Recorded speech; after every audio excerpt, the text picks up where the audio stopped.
Welcome back again. Welcome back again, guys, to Dave's Dimension, the channel where chaos and insanity will always reign supreme. Welcome back again to. Whoa, looks like we're having some camera issues, guys. I'm sorry about that. Let me just fix that very quickly. That is what happens when you try to use your cell phone as your cam. There we go. And I should be back right there. Sorry, guys. I'm trying to use a little camera app we have on the iPhone so I can use my camera quality on my cell phone better than my Elgato webcam. Sorry about that, guys. Like I said, welcome back again to Dave's Dimension. Welcome back again for another live stream / video.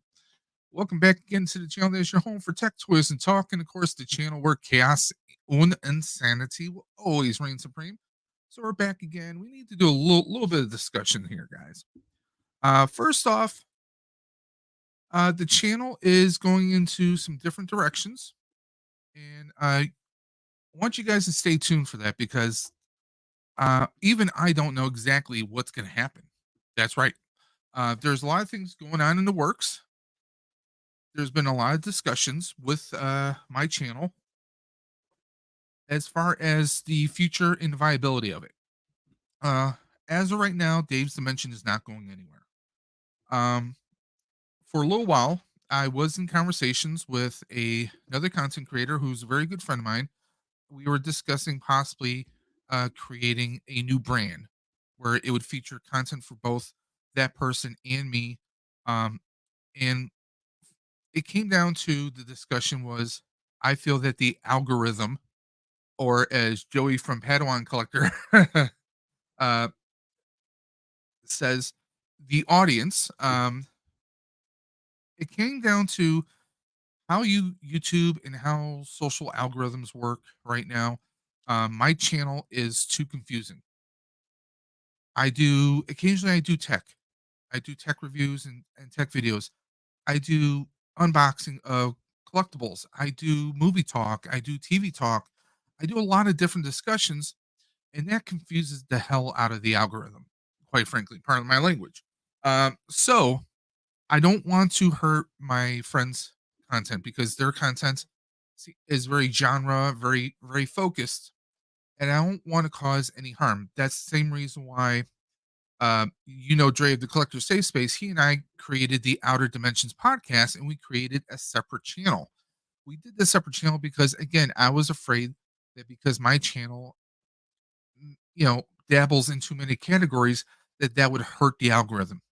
You hear a lot of the supposed experts say that, if you're going to have a channel, you should have one focus alone. Otherwise, that hurts your algorithm. It hurts how YouTube or Facebook or Instagram or Twitter /X, whatever platform you're on, Kick, Snapchat, it confuses the algorithm. So that's where things are standing right now. You are going to see some changes with Dave's Dimension. The channel itself is going to be making some changes. Now, some good news. And, me making changes with the channel is not necessarily a bad thing, guys. Those changes are going to be, they're going to be forthcoming. However, I am talking with a few people who their channels, their brands are doing very well. And I'm going to be talking more with these people, and they're going to try and no, I'm not. Trust me, I will never pay for influences. I'm not paying anyone for anything.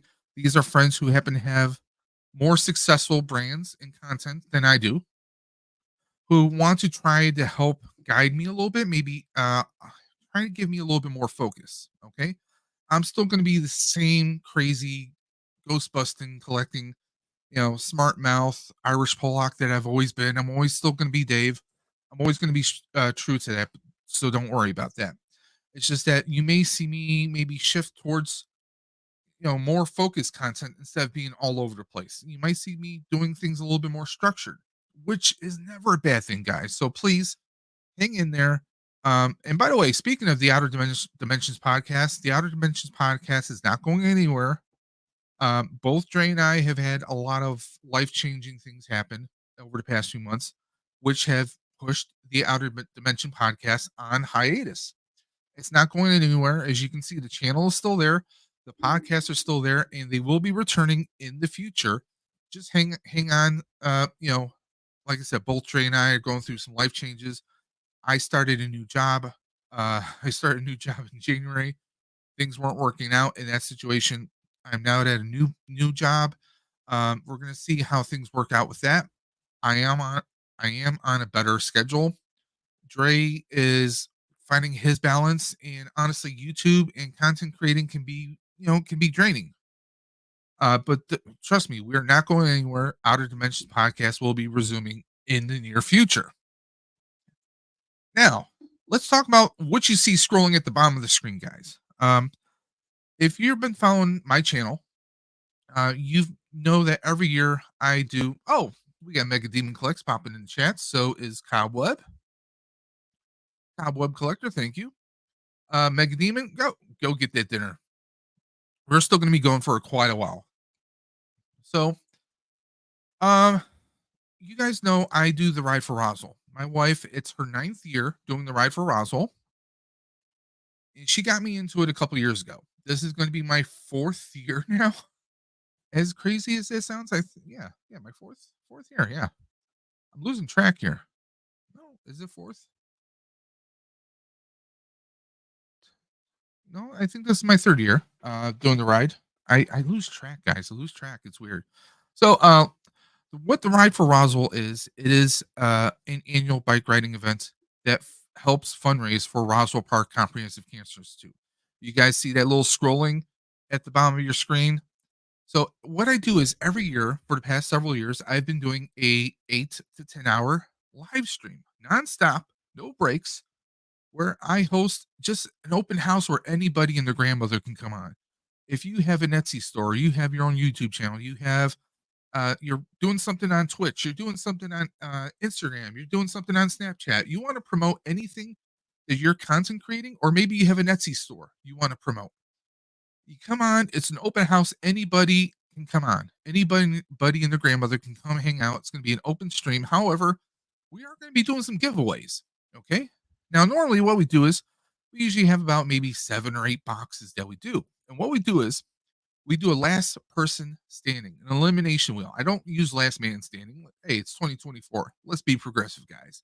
So what we do is we do a last person standing wheel. We spin the wheel until we get one person left, and that person wins the box.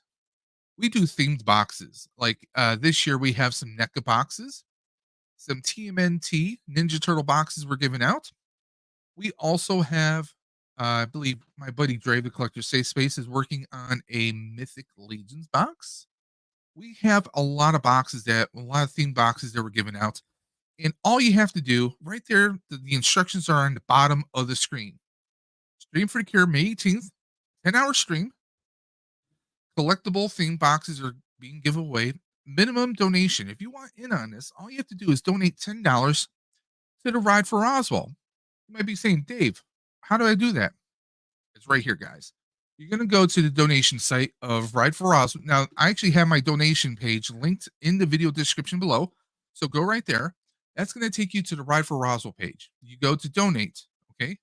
Now, the link I have in the video description below will take you directly to the page.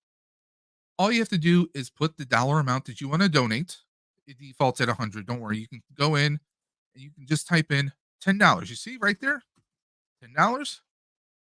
And then you fill in all the information. You hit next. And it takes you to basically the cart or cash out, the donation, where you actually type in your payment info and you make your payment. And when you make your payment, you take a screenshot. Now, if you're doing this on a computer, you can just hit your print screen button, or better yet, there's now on most Windows computers, you have the snip tool. Okay. You can just click new and it gives you an option to take a screenshot. You can do a screenshot of the full screen. You can do that. There you go. You have a full screenshot, or you can make different selections, guys. Different selections. You save that screenshot and then you send that to me through Instagram. All you're going to do is you're going to send that screenshot as a picture to me on Instagram with your full first and last name and also your screen name from YouTube or Instagram, obviously. And that's all you have to do. Give me your first and last name, your screen name, and that screenshot of a payment, and I'll see when the payment comes through. So trust me, there's going to be no scamming here, and you're entered. Now that $10 donation enters you in on all the wheels, guys. If we have 7 wheels, which I believe we have 7 wheels right now, then you're entered in on all 7 wheels. If we expand to 8 or 9 or 10 wheels, you don't have to pay anything extra. You're still entered in on all the giveaways we do. Now, for some reason, a box is, taken out of the equation and we're down to 6 boxes. That's still 6 boxes. Or, like I said, right now we're sitting at, I believe, 7 boxes. One $10 donation gets your name on once on each wheel. How simple is that? I mean, a cup of coffee. You go to Starbucks, get a coffee and a donut or coffee and a muffin. You're lucky if you're paying $10 right there, guys. $10 is nothing. It's a drop in the bucket, guys. It's nothing at all. So that's all you have to do to enter. $10 donation. Now you can enter as many times as you want. In the past years, we've had people enter 4 or 5 times. $50. That's like what? A large pizza and 20 or 30 wings, maybe? That's nothing. I mean, people spend more money at the movie theaters for 2 people. Okay. So if you want to drop 10 or 20 or whatever amount, every nickel, every dime, every cent goes to Roswell Park. You're going directly to the Roswell Park. This is actually give.roswell.org. It's their official website. I'm handling none of the money. Okay. None of it is being processed through me. The only thing that's being processed is you giving me your address so I can ship the prizes out to you when you guys win. That is all, guys. Okay. Now, like I said, we have a lot of prizes. We have some NECA Ninja Turtle 2 packs. We have, we have so much that we're giving out. I know there's going to be a mystery bee box. If you know, if you know who that person is, it's always some very awesome Star Wars stuff. We have a lot of prizes we're giving out this. Even doing a special procurement of, that's right, Ghostbusters. I'm going to be doing a special Ghostbuster box. So you want to stay tuned. I may even do 2 boxes of Ghostbuster stuff. As you guys know, I'm a big Ghostbuster fan, and I have a lot of Ghostbuster goodies behind me. Maybe a popcorn bucket or 2, along with some additional goodies. So stay tuned for that. Like I said, everything I do for Stream for the Cure, it goes to Roswell Park. Roswell Park is Roswell Park Comprehensive Cancer Institute. It's been around literally for over 100 years now. They started the ride for Roswell back in the late 80s, though. Roswell Park is one of the foremost leading cancer research facilities in the United States. It hits Cancer hits me a certain way. My mother had a form of skin cancer for most of her life, and that's one of the main reasons why we don't have too many pictures of my mom. My mom passed over a decade ago now. And when we lost her, we didn't have a whole lot of photos because she didn't like taking a whole lot of photos. Sadly, it's just she had basically it was a form of cancer where it was extra skin growing from her nose to her cheek. She would go to Roswell for treatment every couple of years. It wasn't a fatal form of cancer, but cancer affects you physically, mentally, on so many different levels. So what I'm asking you guys is this year, Stream for the Cure is going to be May 18th. Okay. We're a little bit over a month and change away. Okay. We're about a month and a half away. Now, sadly, I haven't had anyone enter yet. We've had donation. I've had people, friends and family donate to Ride for Roswell, but we haven't had anyone enter Stream for the Cure. And I'm hoping you guys will come out. I'm hoping you will make the donations, even if you don't want any prizes. If your name comes up, you can always gift that prize to someone else that you know. Okay, $10 is a drop in a bucket. I mean, I see giveaways and fundraisers where they're asking for $20 or $50 a chance. This is only $10 a chance. And like I said, you're going to go to the link in the video description below. It's going to take you directly to the Roswell Park page here. Okay. You're just going to type in $10 or however much if you want to donate more than $10, you're completely open to do so. But for every $10 you donate, that's an extra name. That's an extra occurrence of your name being on the wheel. Okay.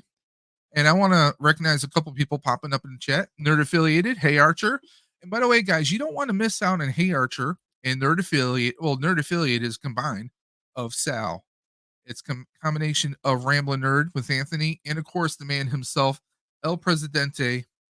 Hey Archer, they put on an amazing show every Monday morning at 9 a.m. Eastern, and of course every Thursday night at 8:15 p.m. Easternish.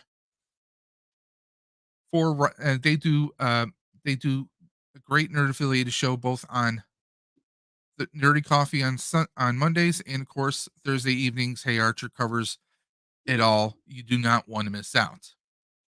Uh, Cobweb says cancer hits me hard too. Took both my parents when I was younger. Yeah, it didn't take my mom. My mom was she was a heavy smoker. She didn't always take great health care of her health. So there was a lot of contributing factors. We did find the day that my dad passed, we found out that he had cancer. He hid it from us actually. Um, had we known, I'm sure we would have done everything we could to get him the treatment, but it was, obviously that was his choice. My dad was always, he was a stubborn, stubborn military guy that, he wanted to do things on his terms, and you know, that's something he did on his terms. I wish he was still here. Uh, a lot of my family wishes he was still here, but you know, we do this, in honor of him and so many other people. My wife has lost several people in her family. I have a family member right now who is battling lung cancer. Um, and I mean, it's something that it hits everyone. It'll hit it doesn't care whether you're old, young, healthy. I mean, you could be the picture of health and it could still strike you. Okay, but cancer doesn't have to be a one-way ticket. It doesn't have to be a one-way door. Facilities like Roswell Park, they battle cancer. They research cancer, old, young, no matter your race, no matter your creed, no matter your diet, your health status, they treat you like you're the most important person in the world. They develop new vaccines, new treatments, and they're fighting cancer back. One thing that hits me every year is now that I ride in the Ride for Roswell, they go over the numbers of how much they raised this year so far opposed to last year. And then they also say, they also recognize all the cancer survivors. And what I mean, they recognize them. They actually will say, anyone who's in the ride right now, who's in the ride at the line here, if you're a cancer survivor, raise your hand. You might expect 3 or 4 people, maybe 5 or 6. I swear, last year I was at the 6:30, 7 o'clock more in the morning, doing a 44-mile ride, and there was probably about 20, maybe 25 people around me raising their hands. That's pretty mind blowing that there's more and more people beating it. There's more and more people, you know, saying, you know what, cancer is not a one-way ticket. Yeah, it's an ugly word, but it's one that they're going to fight. And Roswell Park really helps these people fight it. So that's why I kind of keep I know I can be annoying at times pushing the string for the cure, but literally every dollar, every nickel, every dime makes a world of difference, guys. So I'm asking you to please help me help Roswell, and let's make a difference this year. That's why I do the stream for the cure. This is my third year doing the stream, and I'm hoping we're going to do it for years to come. But right now, we haven't had anyone donate just yet. And I'm hoping you guys or your family members, if you want to share this on your social media, please do so. The link to donate is in the video description below. Um, Cobb, Cobb, I can't. There's no words I can say. I mean, losing both your parents at any stage of life is, I mean, it. There's just no words. I mean, whether you're old, whether you're young, cancer, just, I mean, there's no words you can say this to comfort anyone. I mean, you lose your parents, you lose your parents. I lost my mother. It was a cardiac arrest for her. My father, we found out, like I said, we found out it was cancer. Um, it's I like I said, I have a family member right now who's fighting cancer, and I'm really hoping that beyond hope, beyond any kind of logic, I hope that she beats it. I really do. I really do. So let's catch up with everybody else. Millennium Workshop Rex and Effects is in the house. Pretty sure my dad knew and hid his too. I mean, yeah, our dads are always, the stubborn guys who think that they're invincible. Mega Demon uh, popping in the chat here saying cancer is no fun. It took my uncle Chris, my dad's brother, in his mid 50s. Yeah, it doesn't care what age you are, or what you're dealing with. I've heard of people who they beat cancer in one part of the body and then spread to another. It's a scary subject, and it's a very difficult subject, but it's something that we can make a difference. We can fight. Even if it's donating, to Roswell, or maybe volunteering at a local cancer facility. There's so much you can do to help make a difference, guys. And this is just my little, I'm just a goofy guy on YouTube who says, you know what, I do this stuff, and you know what, let's try and do something to give back. And my wife had been doing Ride for Roswell before she was my wife. Obviously, she was doing it for a couple years, and I was her bike mechanic for a couple years, and then I joined her a couple years ago. And it's been something consecutive ever since. I mean, she don't she fundraises every year. Like, she gets, like, loose change from people at her bowling alley, because she bowls every week, and that builds up. It really does. Me, I do String for the Cure. I'm like, "Hey, there's so many toy collectors out there. There's a good handful of people who watch me for some ungodly reason. Like, hey, we're gonna give out collectibles back." Now, these aren't hot toys or anything, that they're some pretty, I got a bunch of NECA that I'm giving out. There's gonna be several NECA boxes we're giving out.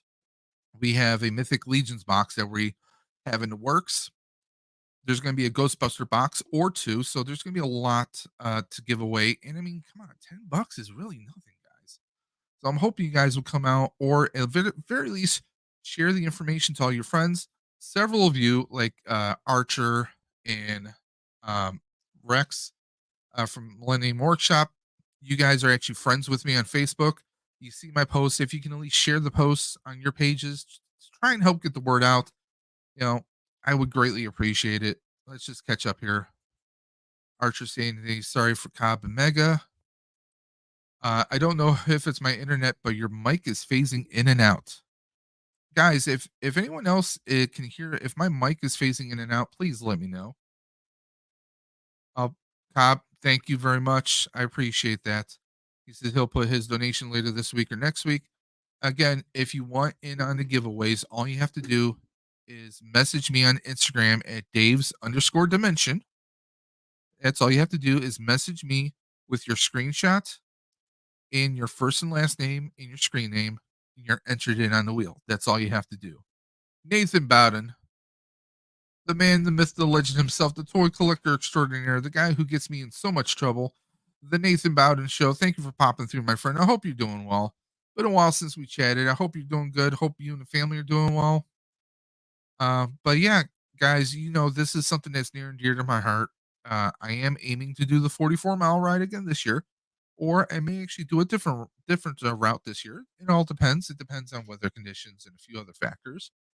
In fact, just the past 2 days, those who follow me on Facebook, I actually posted how I did a 22-mile ride yesterday, and I did a 19.5-mile ride the day before. So over the past two days, I have ridden 40 miles. And trust me, I do feel it. But yeah, we have this going on. Stream for the Cure. Again, all you have to do is go to the video description below. We'll go right here to YouTube, right there. And you see there's a donation link right there. All you got to do is click on that. It takes you right to the Ride for Roswell page right there, guys. It's that simple. The work is already there. You just had you don't have to do the $100, but hey, if you're feeling generous, you want to do 100, hey, by all means, please. But you can just type in. You see right there, minimum is $10. You type in $10, and then you go on to the next page. You type in all your information. You go to the next page, and you put in your payments.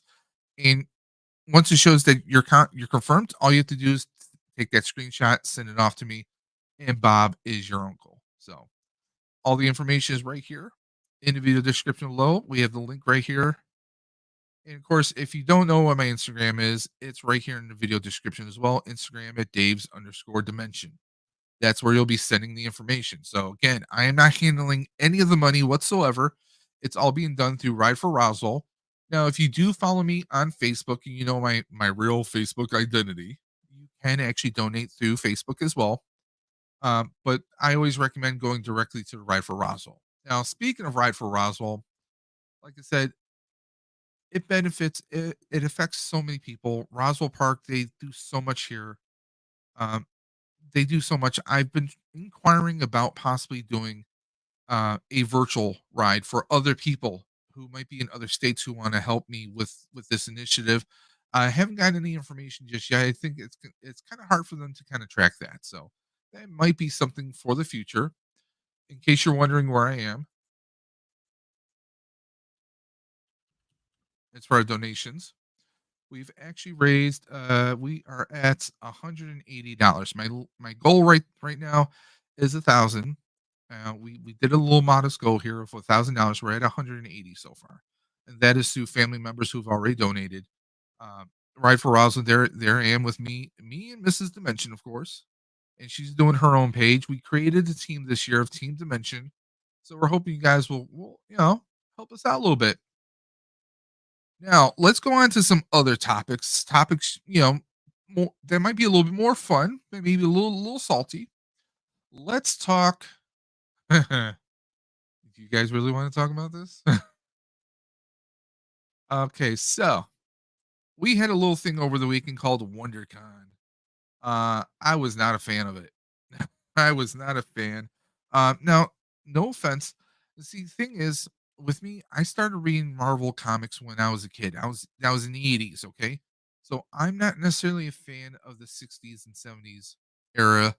Kind of the I don't want to call it the Silver Age, but let's call it the Silver Age of Marvel.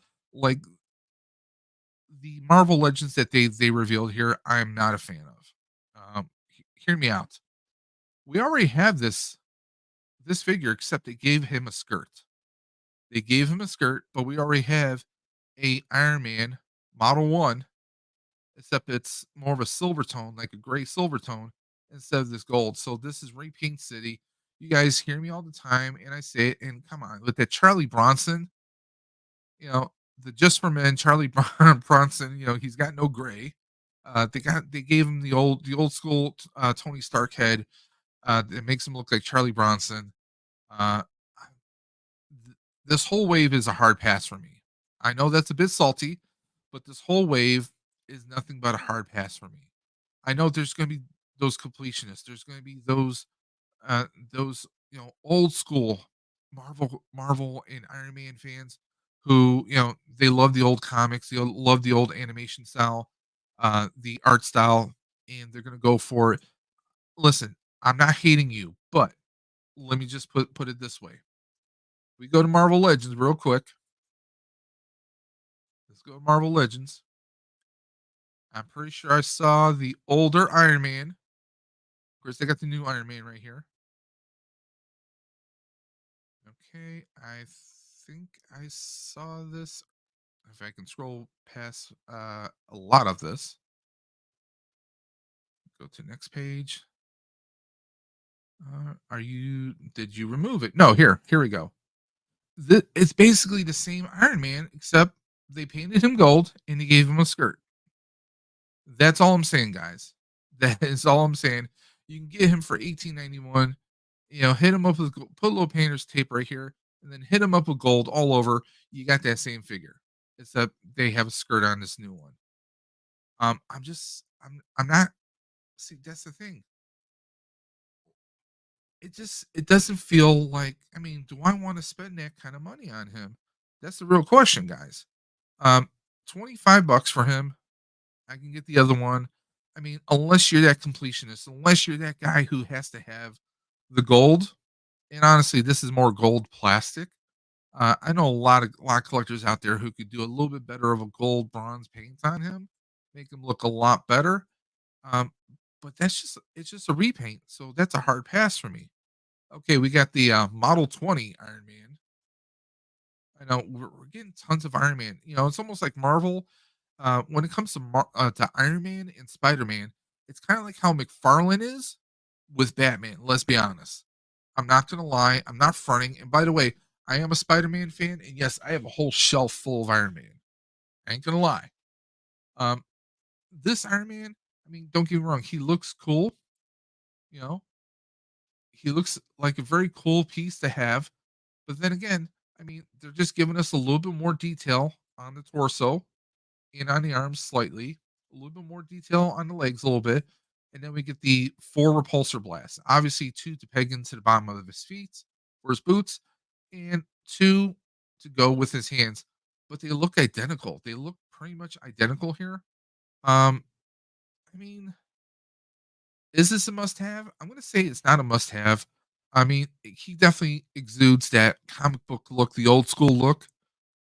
I love Rex put easy repaint on the gold one. Yeah, I mean on that on the model one or Mark one, it's easily redone. It easily is redone. It is.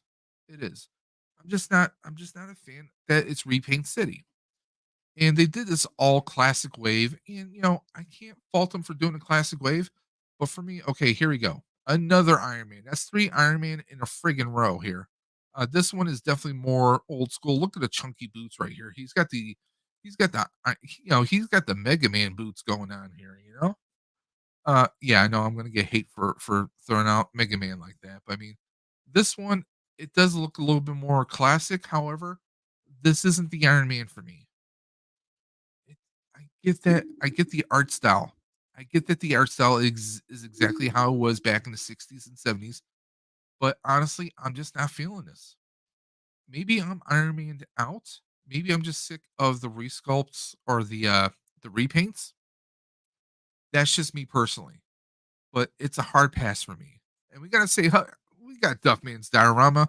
Duffman is the man, the myth, the legend himself. This is the master of disaster, the master diorama creator. Uh, I know he always laughs at me when I say that. But I mean, he does some amazing stuff. You guys might have seen my Instagram where I have the front of the firehouse. I have Ghostbusters firehouse facade as a diorama piece. That's courtesy of Mr. Duffman right here. He's helped me in the past with Stream for the Cure. He's done some amazing stuff.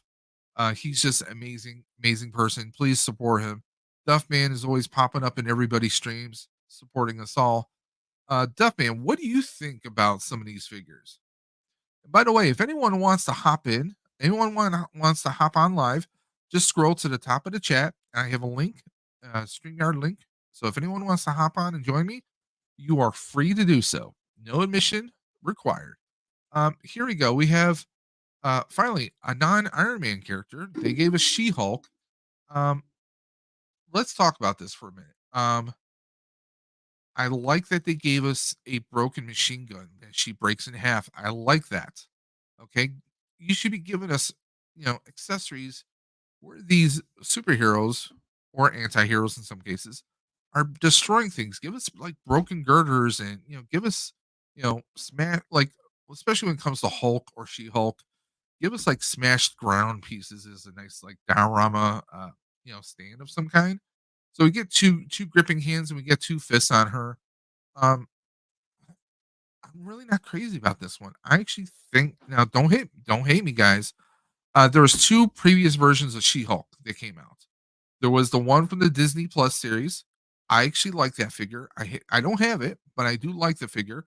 But also I like the one that came out. It was a card back that came out a couple years ago. It was mostly I think it was on at GameStop and it was on Hasbro Pulse. I think that one is a better sculpt than this one. I get that they spend a lot of time with her hair. They kind of again, it was a 60s, 70s look. Um, I like that they gave her the gun, the extra set of hands. They just gave us like, the like, oh, you're looking at me, look. They could have given us an alternate head, with like maybe her shouting or something. But yeah, that's all they gave us. Again, I mean, I'm not crazy about this, but I get that it's in the art style. It's just not an art style that I'm crazy about. Oh, Duffman, hope you and the missus are doing well. Please stay safe, man. He says he just got done avoiding tornadoes. Damn. Please be careful. Please be safe. We need you, man. And he says, "Not a Marvel Legends fan." I mean, I'm always gonna love my Spideys, I got my movie Spider-Man right here, No Way Home. I also got we got our Toby. I picked up Toby and Andrew Garfield Spideys recently, so um I do like these. I just wish they would have had webbing and some extra accessories, but I get it is what it is. Marvel, I should say Hasbro trying to get every dollar they can get out of us. Okay, we have Whiplash. Again, they went for more of the classic style. We got like I think this is supposed to be like almost a translucent plastic. It's supposed to be like an energy effect. Um, he just looks like a weird, freaky space pirate. I'm sorry. Now this little satchel that he has, come on, that is a reuse off of the Goblin. That is a straight up reuse off of the Green Goblin. Come on, that and Hobgoblin. I mean, we've seen that satchel used. Uh, the cape is. I mean, this whole thing is practically reuse. It's just it. It doesn't spark anything in me. It doesn't get me excited. And then we have Count Neferia. I mean, you know what he kind of looks like? He kind of looks like if you took Dr. Psycho from DC and you merged him with the father from Invincible. You know, that crazy kind of look. I'm just not a fan of him. One, I really don't know anything about Nefaria. I'll be perfectly honest. I ain't gonna lie. But honestly, he looks like if like Doctor Strange was hopped up on meth. I mean, he's just this is a no for me. I mean, don't get me wrong. I think the art and execution for the look of him is pretty cool. But again, they give us this hard plastic cape that has no. I mean, give us a soft good with a wire in it so that we can shape it or something. But I mean, when you get a cape like this, where especially when it goes over the shoulder, it restricts movement and posability on here. So this is a hard pass for me as well. The whole wave is. Duffman says, "Yeah, we went to my buddies and got in basement for a couple hours. Storm passed now. Definitely was not staying in the mobile park. No odds for me, please. Awesome. I'm glad you and the missus were safe. So yeah, glad you're in one piece, man. We need you. Millennium, I'm working on some stuff during a tornado warning. Let's ride, baby. No stopping the Millennium, man. Millennium Workshop does some amazing crafts, guys. You don't want to miss out. He does some amazing work. He does helmets. He does props. Um, if you guys have seen me posting about a yellow bumper for my Proton pack for my HasLab, Millennium printed it out for me, painted, sanded it, bonded it, painted it, did an amazing job on it. Duffman says, "Yeah, I live in a cardboard box on wheels. No, thank you." But yeah, I'm sorry, but this was a hard pass, man. I'm like, they did nothing to. I don't know what Marvel's doing. Here's the thing: the only ones who are going to go for this art style are people who are in their 40s and 50s, the well beyond adult collectors. Unless you're going to get the younger generation of nerds and geeks into the old school, the 60s and 70s comic books. Because let's be honest, where are they going to read it? They're not going to find them hard copy unless they're going to pay thousands of dollars for those vintage comic books, or unless they're going to spend time going digital online and checking out the old vintage issues digitized online, like through an app. Unless you're going to be doing that, they're really not going to even know these characters. And I think for the most part, it's gonna be a swing and a miss. We already know that Marvel, or should I say Hasbro, is doing limited stocks. They're not doing the large number stocks like millions of figures. They're going down to more of thousands of figures, if even that. They're limiting the stock. That's why we're seeing those empty barren shelves where whether you go to Target, a Walmart, GameStop, we're not seeing as much stock as we used to. And we're definitely feeling that effect. It's just a pass for me, guys. I'm sorry. Even like several months back, we had the Marvel, the Wolverine and Spider Man as part of the Fantastic Four. These are just repaints. that's a hard pass. You guys have heard me talk now. This Cable, I actually have an interest in Cable. The X-Men 97 is definitely a must for me. Definitely a must. Executioner, he's a pass, quite frankly, because he only appears in one episode. But I mean, they've done some great stuff. Um, yes, they did re-release Deadpool and Wolverine. These are reissues. I am considering getting them though, because my wife is a big Deadpool fan. And of course, you got Deadpool and Wolverine coming out this year. Basically, Deadpool 3. That movie's coming out later this year. So I'm probably going to get those both for my wife some way, somehow, even though he's already sold out here. Let's take a look at the other thing that they did. Um, they did do some Transformers, which it's just a hard pass. The Transformers, the action figures have been lower quality. It used to be when you got a Transformer, you didn't see the hollow parts in the legs and the arms. You see it all the time. They feel more cheap and plastic. They just feel like they're gonna break. So Transformers has been a hard pass for me as of late. But yes, they decided to do an offering of Ghostbusters, but they just showed us a couple quick images and then they dropped off the screen. So yeah, here's the thing: we have not seen O-ring figures for a very long time, unless you go back to the 80s and 90s with the classic GI Joes and many other 3.25 inch action figures from of that era. They decided to give us Ghostbusters one. This is GB1, Egon Spangler, Harold Ramis, Winston Zedmore, Ernie Hudson, Raymond Stans, Dan Aykroyd, and of course Peter Venkman, Bill Murray as three and not only 3 3/4 figures, but O rings.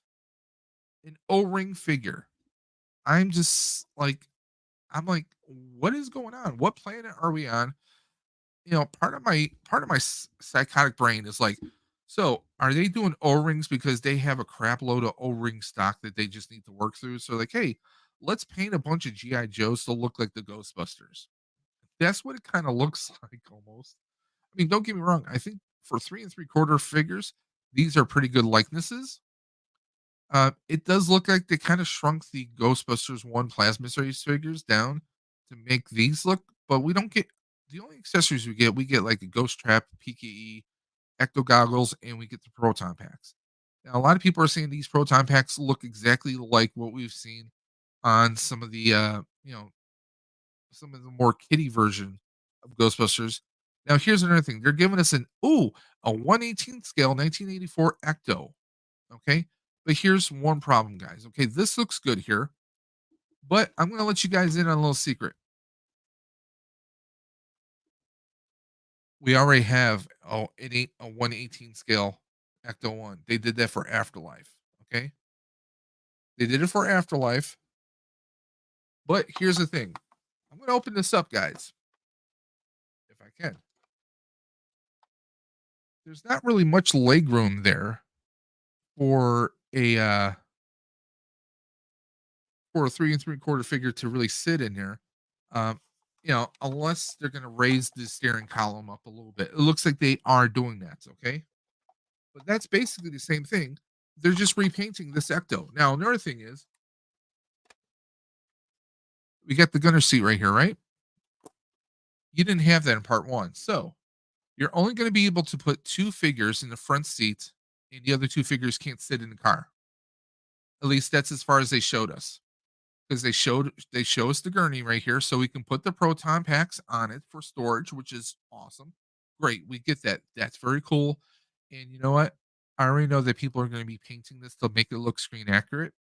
That's going to be a project I'm going to be doing as well. They give us a front view, back view of the Ecto. Obviously we're going to have the ladder on the passenger side instead of the driver's side to make it more GB1 accurate. But that's it. They're basically just doing a repaint, guys. Technically speaking, I could probably repaint this to make it look GB1, and I'll already have it. Okay. It's going to be almost identical. Now, the radar dome, this right here, did break off. I have to fix that myself. But we already have a 1/18 scale. If you already have this, you already have a 1/18 scale Ecto 1. So there is that. They are not doing a plasma series, so we are not getting any 6-inch, Ghostbusters. Personally, that's something that doesn't sit well with me. It's great they give us the gurney. They have it all in gray. I need to make some of this black, paint silver along the piping here in the wheels to give it more of a better look. But I mean, I'm not enthused. I think they're going to be. Some people are talking like, oh, it's going to be 49 for the because it was like 49.99 for the Ecto before, and for these figures, they're probably going to bundle them up, so it'll probably be about $100 for everything. Am I going to get it? I'm still on the fence about it, but I probably will, just so I can have four Ghostbuster figures that actually scale perfectly with the car. Because right now, I have this in front of my firehouse with this and my Plasma Series figures, which are 6-inch. Let's see what Duff says. Why does no one make 1 1/2 scale, 1/12 scale vehicles, man? Let's start a company and make nothing but 1/12 scale vehicles and we'll be rich. Well, I mean, there is someone, Hasbro can do it. Hasbro proved with the G.I. Joe Vamp that they can do it without it being HasLab. I paid the $99 for the GI Joe Vamp, which is the GI Joe Jeep, and it fits any 6-inch figure perfectly in it. You know, I'm almost half tempted to try and get another one, paint it white and red, make it a new version Ghostbusters. There's stuff you can do. But yeah, that's the big thing. It's like, oh, you want a 6-inch vehicle that fits a 6-inch figure?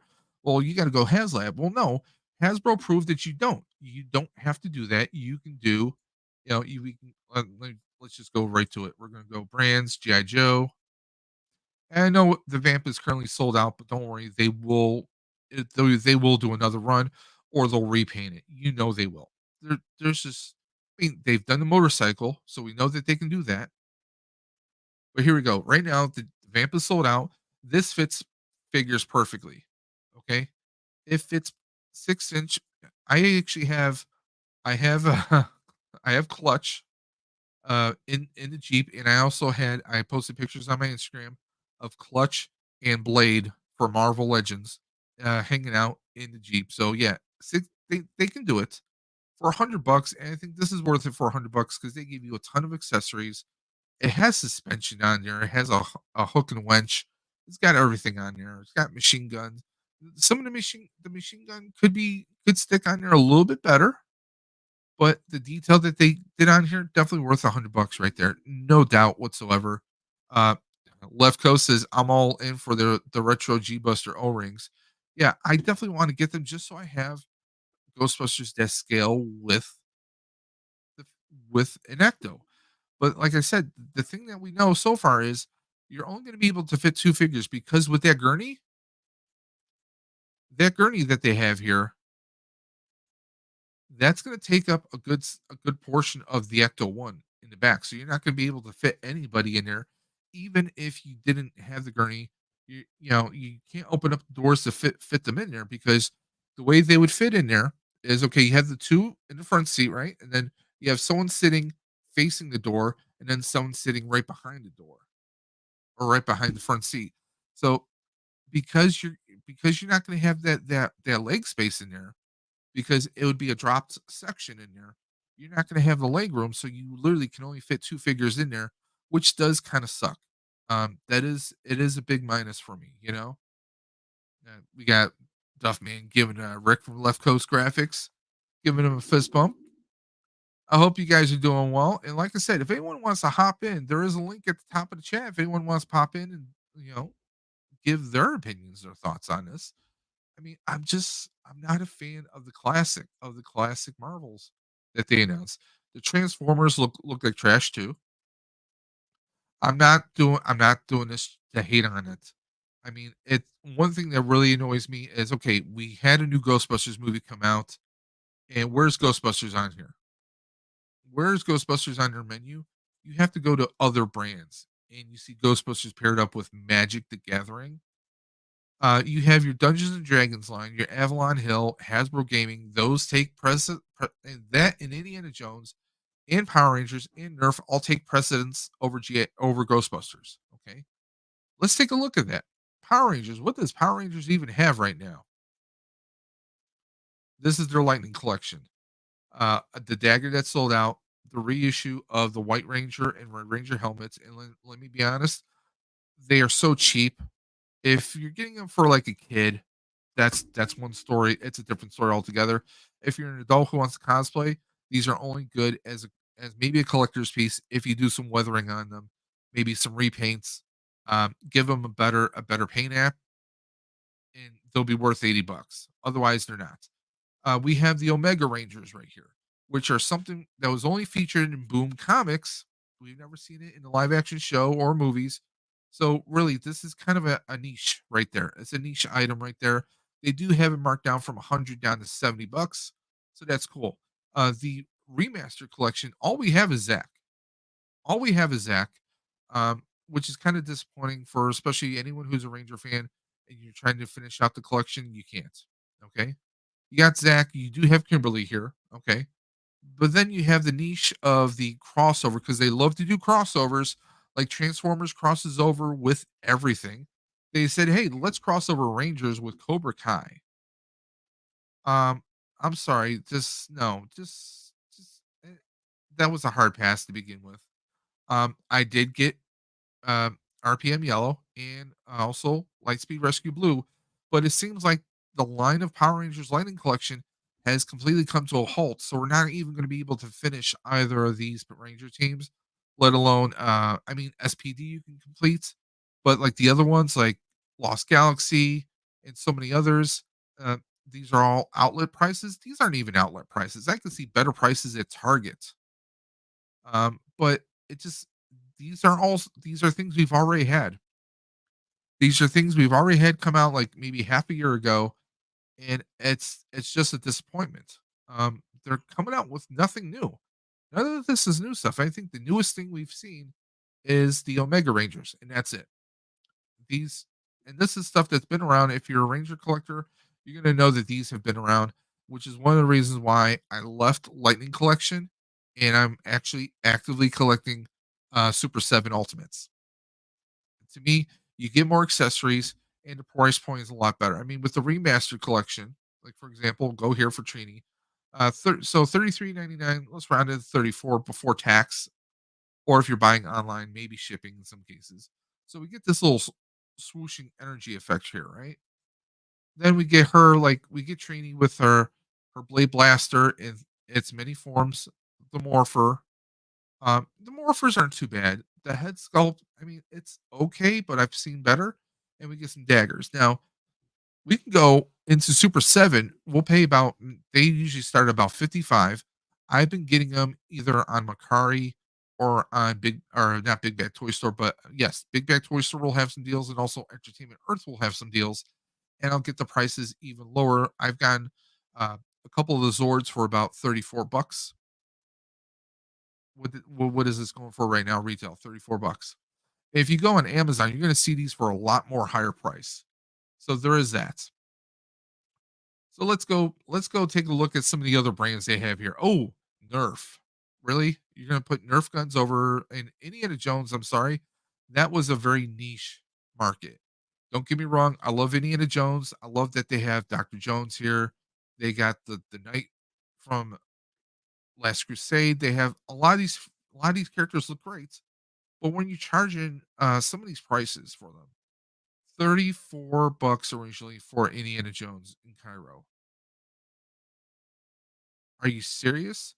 I mean, some of the pricing that they're charging on here, don't get me wrong, these are some of the best action figures we've seen for Indiana Jones, unless you're going Hot Toy or, heaven forbid, Super 7 or someone else did their own version of it, like a Diamond Select or something. But for these prices, I'm sorry, a lot of this is a hard pass. I mean, on some of these, I don't think you can't even remove his helmet here or his hat, you know? I mean, don't get me wrong, I think it looks good. Is it great? No. Which is why a lot of people have passed on this. And unless you're an Indiana Jones fan or unless you grew up watching Indiana Jones, a lot of this is a hard pass, which is why these are still a full price. These are still a full price. You have some outlet deals. Really? How is this an outlet deal? Oh, you get a monkey with them. I mean, what's the big deal about that? Even if this is like a build a piece, like I think they did like the Ark or something like that. This is still it's a hard pass. I'm sorry. Don't get me wrong. I think these figures look really good, but they're not worth the price point. In my book, they are not worth the price point. I really don't know what Marvel or Hasbro is doing here. We have Avalon Hill, Dungeons and Dragons, and Hasbro Gaming. Those are all gaming lines right there. And then we have another gaming line. Nothing against Magic the Gathering, nothing against Dungeons and Dragons. I mean, it's mostly the gaming stuff, but then we have the cartoon classics, which had a lot of quality control issues. You can see you can only buy one figure here. You want to know why? Because the others are at Ollie's right now. You can go to your Ollie's or maybe a Ross or something, and you're probably going to find a crap ton of these. I've seen a ton of these at Ollie's for like $6 or $7 a piece. I mean, if you're a collector of, I used to love the cartoon when I was a kid, but it's not enough to get me to say, hey, I need to buy that whole series. You have the Dragons and Dicelings. That's their little mini line that they created. And of course you have the movie. This wasn't the greatest movie. I mean, some of the figures look pretty good, but again, the movie wasn't that great. I mean, you get Michelle Rodriguez as Holga. Uh, I mean, you get the characters, but I mean, the movie was less than memorable, and I think that's where a lot of this is missed. And this whole like this cube right here. Come on, you seriously? This is basically a reuse of the cube that we got from with Loki. I mean, it's just a reuse of that, except they decided to put let's glue some pieces onto it. That's all they did. This is nothing special at all. Okay, nothing special at all. So that's a hard pass right there. I really don't know what they're trying to do. And have everybody, let's go to Ghostbusters. Let's take a look at what they have. Okay, now thankfully I got these at Target before they even went to the website. These were found at your local Targets for the past several months, and then literally this Friday they finally put this on Hasbro, and they sold out, of course, because you get a lot of scalpers, you get a lot of people who will scoop these figures up at your Targets. I found one set, I still have them. I need to unbox them. And aside from that, you show podcasts, but guess what? You can't buy him. He's just there to look at. He's like, ha, I'm sold out, and this is from Afterlife. We're not getting any plasma series figures for Frozen Empire, which is a shame. We still have, okay, you have the Afterlife Neutrona one. Um, this one, there's a lot of weathering on here. There are some inconsistencies if you are a Ghostbusters fan, but they did some weathering on it. I'm probably going to get this sooner than later because it is cheaper than the Afterlife one, which is doesn't make any sense whatsoever. I'm looking forward to the HasLab. I hope that they keep doing the HasLabs, but we'll see what happens with that. But that's all they have. I mean, I really don't know what Hasbro is doing with themselves. Where is their marketing? I don't understand a single thing. GI Joe and Star Wars seems to be their bread and butter right now. Even if I go to like Transformers, they have so many different offshoots here, and they're so damn expensive. They are so expensive now. I mean, look at this: 3 0 Optimus Primal for 250, Thundercracker for 120. Now these are not terribly big. These are not terribly big because I have an older Bumblebee, and he's about the size of a 6-inch figure. I'm not paying almost $100 for something like that. Don't get me wrong; they look great. They look so great, and they have accessories. Their posability, they have a lot of detail. 119, I think, is a fair price, but for 250, he better light up and do a whole bunch of other stuff, guys. That's all I'm saying. Like we get Optimus, so he can have his arm cannons, his blades, or his energon axe, different hand sculpts. But 230, I can't justify that. They have to realize that a lot of people are not able to afford a lot of the prices that they're asking for. So they need to rethink their strategies, but they're not doing that. Star Wars Black Series, I've completely stopped Black Series for right now. I haven't bought anything Black Series in months. Probably since last November or October, maybe was the last time. Retro, I was never into the retro or the vintage collection. The Star Wars, the helmets. If I'm gonna spend money on a helmet, you know what? I'm gonna reach out to this guy, Millennium Workshop. At least I know I'm gonna get a quality helmet that would actually fit me, and it's not gonna feel like a cheap piece of plastic. You know, I'm sure Rex is gonna make something that's gonna put this to shame. He comes up with so many amazing helmets. I mean, let's take a look at this. All this stuff is just cheap plastic with maybe the occasional LED, like we have with Sabine's helmet right here. Um, you know, they're just cheap shells of hollow plastic, and for what they charge for the lightsabers here, I mean, you're almost at the beginning price of a HasLab. It's just a big mess, and I really wish I knew what Hasbro was trying to do with themselves. I really don't. So there is that, guys. Let me know what you guys are you actively collecting right now? And what you're actively collecting. Are you still like for Duffman, are you still doing the NECA? And have you picked up anything new from NECA? I'm curious to find out.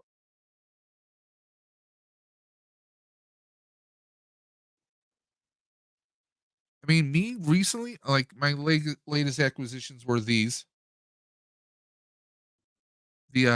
No Way Home. I found them at a local Walmart, so I had to scoop them up. I just had to. I mean, they're not bad. Are they the greatest? They're not. They're not perfect, but they're the best I've had because I haven't had these figures yet. Now, speaking of Ghostbusters not doing plasma series, I can do LED, but I like to do it. I can do LED, but I do like to do it no, or probably do it without. Now, some of you guys might have seen this, but thanks to a good friend and teammate of mine from Buffalo Ghostbusters, Dan Liberg, uh, he came up with a little bit of a mashing. We did some kit bashing, so we made our own Ghostbusters Frozen Empire action figures. So we took old Venkman from Afterlife, and what we did was we took Loki's jacket from season 1 of Loki, and we basically put it on him. We painted it orange, and he actually took the arms out, but I left Venkman's arms here, and I painted his hands and his jacket, his sleeves to make it look like an orange coat. I still need to touch up the shoulder right there, but from a distance you can't tell. And it looks like Venkman showing up like he does in the trailer, right? We also did Paul Rudd.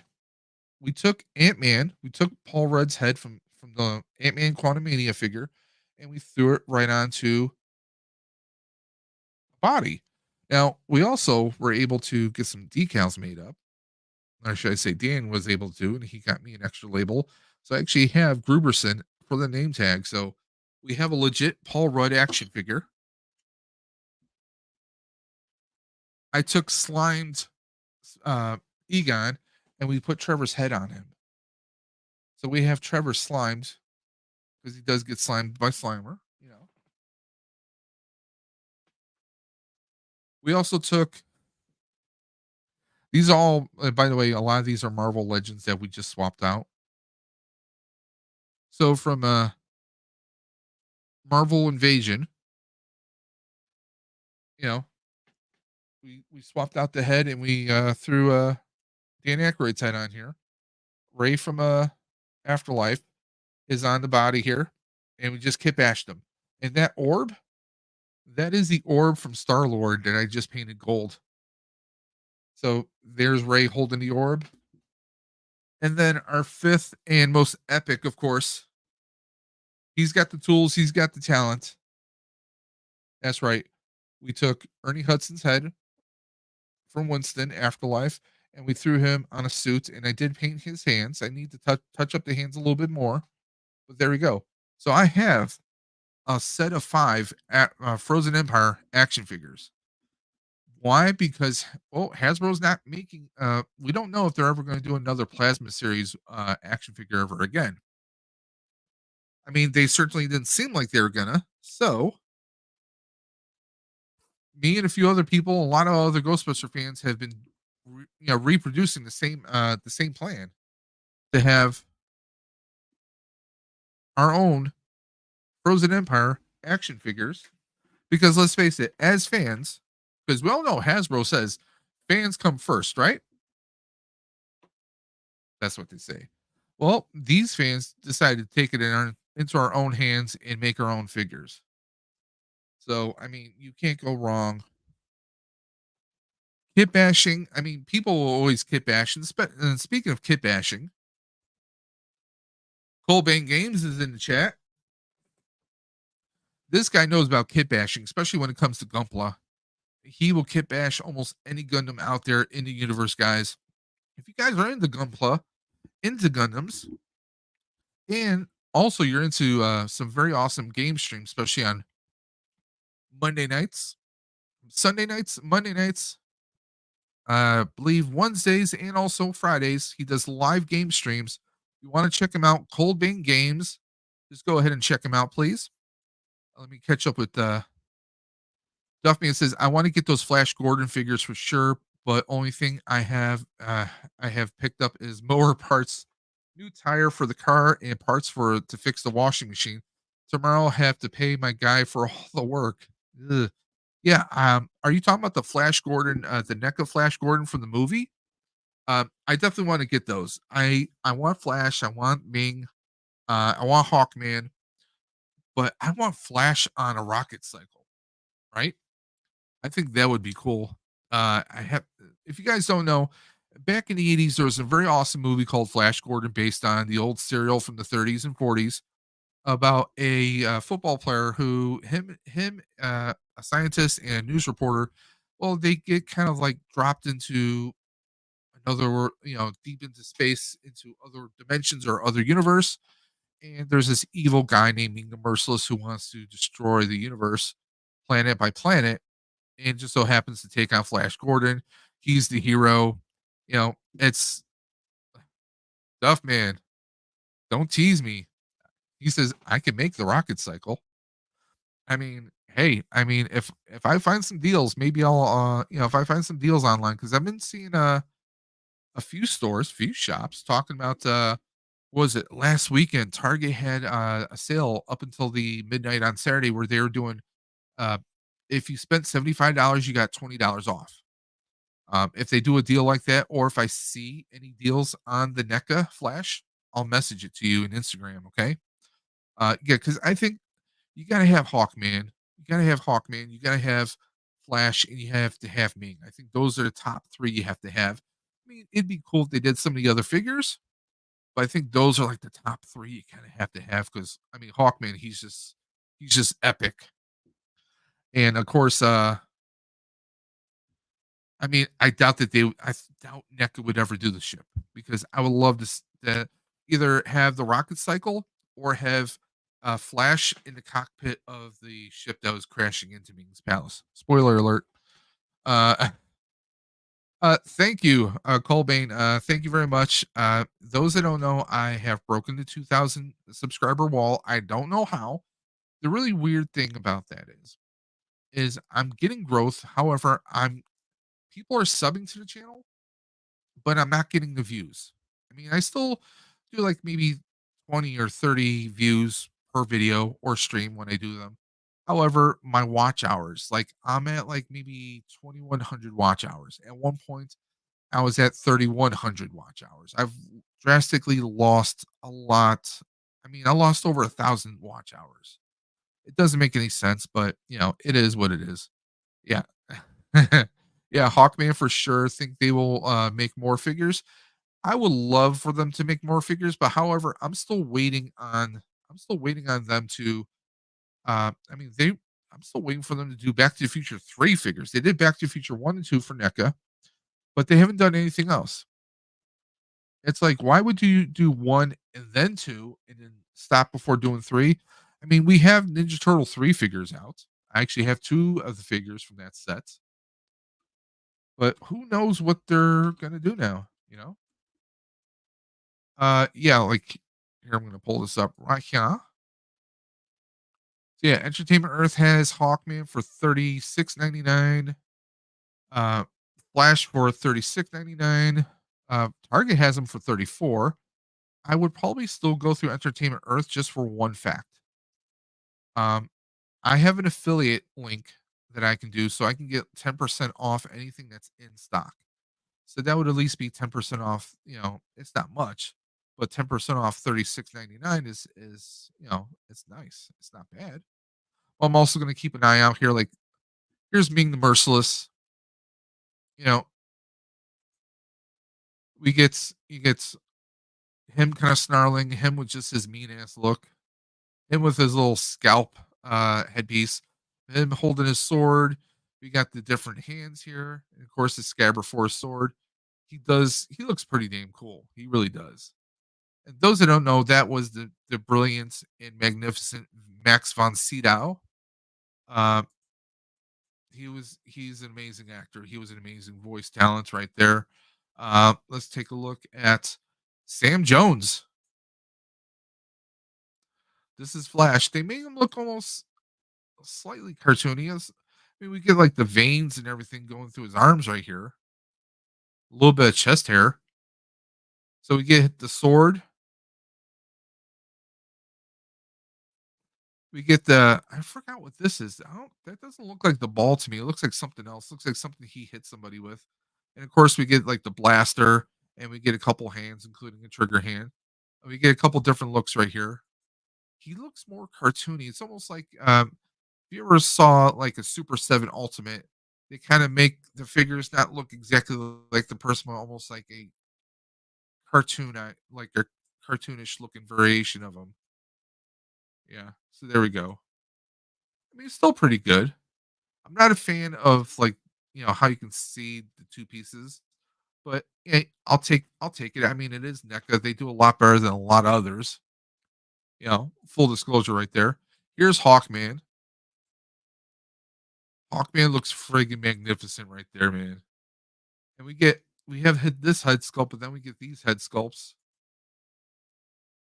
He he's like, dive, my Hawkman. I mean, we get his mace right there. We get his little communicator. He looks awesome. He really does. He looks bloody fantastic. And yes, he does make these faces in the movie. It's just a cult classic. You gotta love it. Duffman says Back to the Future stopped with accessories packs, said that the figures didn't sell good enough to warrant to keep doing the line. I mean, they could have to finish off the line. All they had to do was they could have done Doc and Marty in the outfits that they wore when the Robin and Train. You could have done Clara, and you could have done Mad Dog Tannen. It would have been perfect. If they could have just rounded it off with those four figures. Gordon's alive. Yes, Gordon's alive. Flash Gordon's great. A great soundtrack if you're a Queen fan. Yeah, but these are definitely cool. It's just you have to wait for them to be in stock to use the 10% off. And by the way, full disclosure, anybody and their grandmother can sign up to be an affiliate. With Entertainment Earth, there's no requirements. There's nothing. You just have to apply for it. I mean, they made me an affiliate a long while ago. You don't have to be any kind of fancy person. You don't have to be a massive YouTuber or anything. Anybody and a grandmother, as long as it's an item in stock, this is what you do. Full disclosure, guys. Okay, we're gonna sign in. Here we go. No, that's the wrong one. There we go. You guys can't see my pin. Haha. There we go. Okay, so as you can see, I have affiliate program up here, right? So all I do is I can click on URL, text or images. I can grab images. So if I want to do thumbnails and stuff, so let's go ahead and pick something that is in stock. Okay, new and trending, newly added. See, okay, he's pre-order, so we'll never mind. So let's just find something that we know is in stock.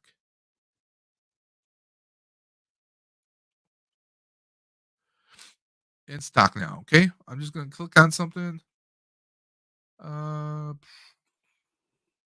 let's just find something. Okay, here, snake eyes, right? 112. So what we're gonna do is we're just gonna go to URL, copy, or you can just copy, and then we're gonna go here, open it up. Okay, so now all I gotta do is just add this to the cart. All right, we'll just go ahead, view cart. What else do I have in here? Okay, we're gonna save those for later. Save those for later. Item cannot be confused. Cannot ship to certain locations outside states. That's perfectly fine. Let's go to checkout. Okay. Okay. So it looks like there's.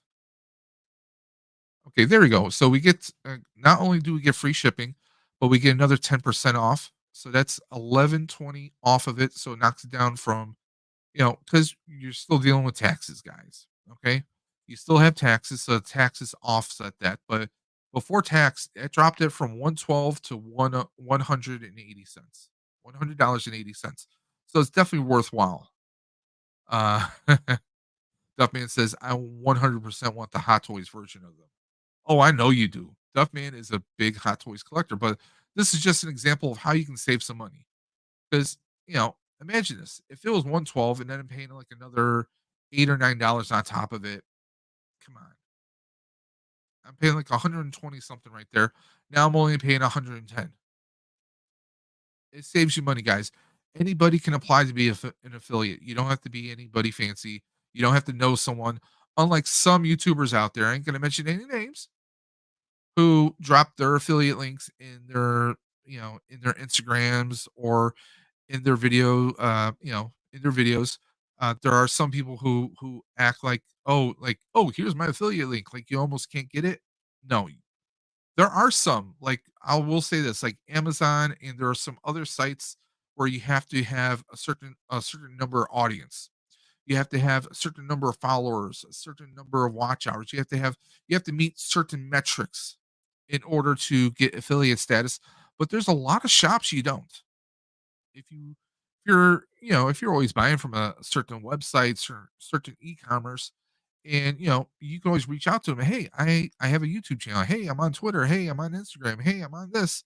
You know, what is your affiliate? Do you have an affiliate program? Or hey, can I get a code?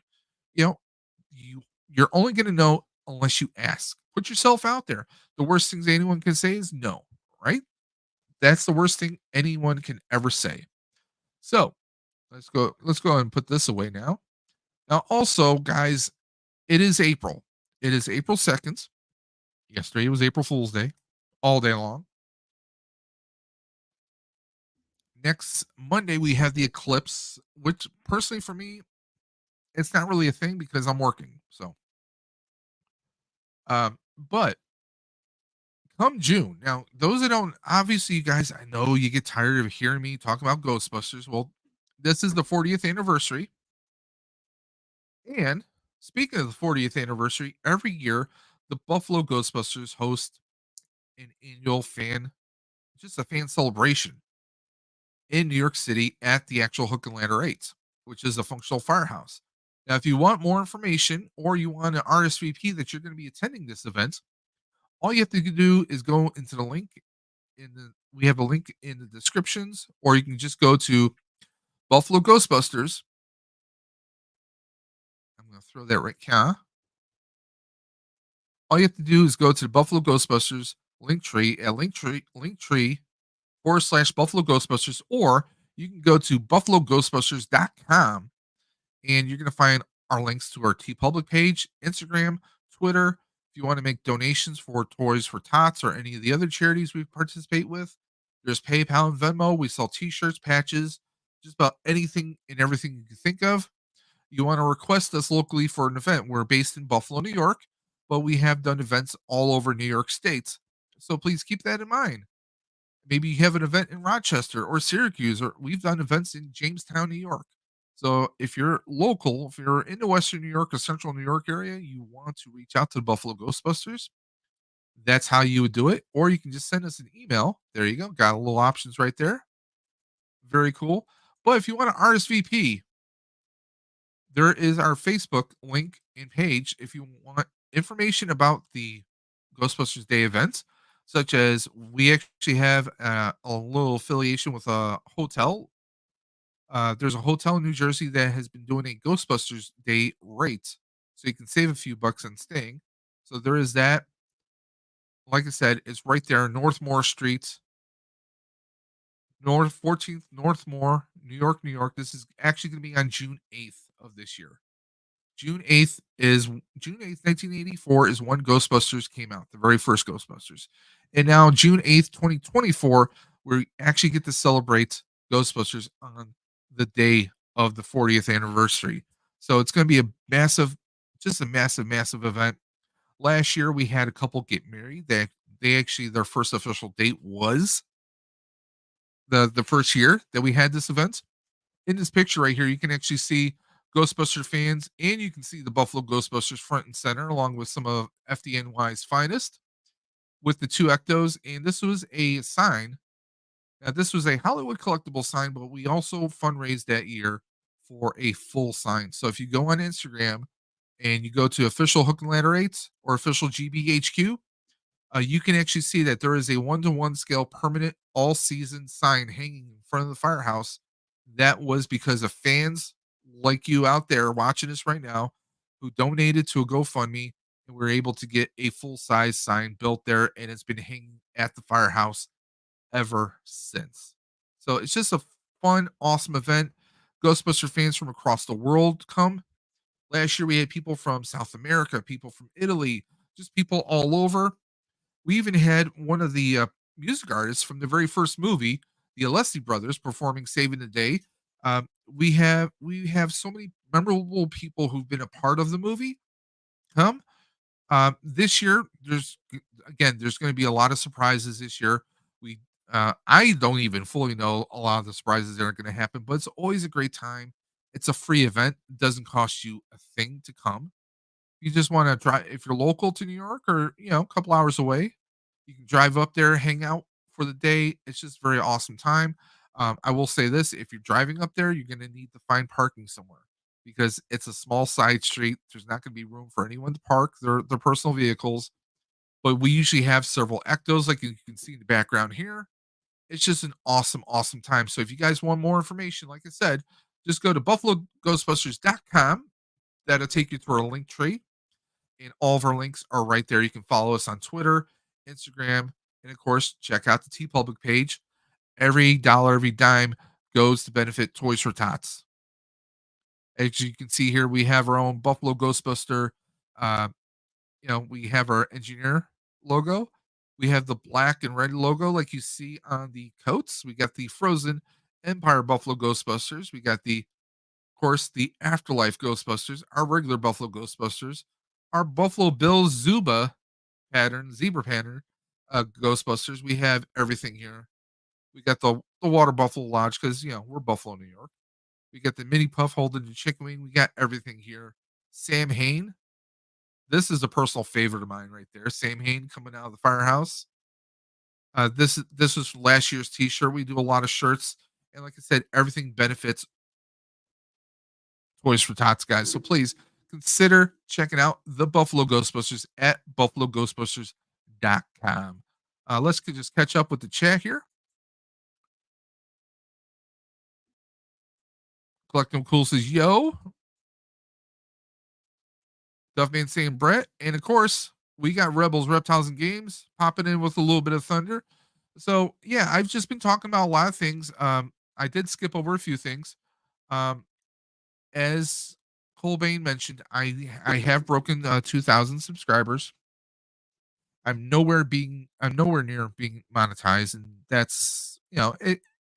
Numbers, we sit here and we say numbers don't mean a thing, but sometimes they do, because especially when you see something you've been putting work into for so long, you can see growth, but then you don't see a full growth. I mean, with the more subscribers you get, I get that the numbers get spread across. It would be cool. It would be great if I did get to a point where monetization was a factor. I'll be perfectly honest, because it would definitely help me and Mrs. Dimension out with bills. Um, and maybe we could do giveaways more often, That's always something. But you know what? I'm always gonna be Dave's Dimension. I'm always gonna be me. This channel started off with me as a goofball, saying, "Hey, let me unbox a Samsung monitor." I still have that monitor right here. I'll still use it on the side.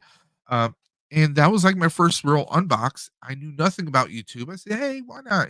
Anybody can do it." It was during the pandemic, and I said, "What the hell? Let me do it." And it's exploded since then. It was because of that I wanted to do my Back to the Future Proton Pack.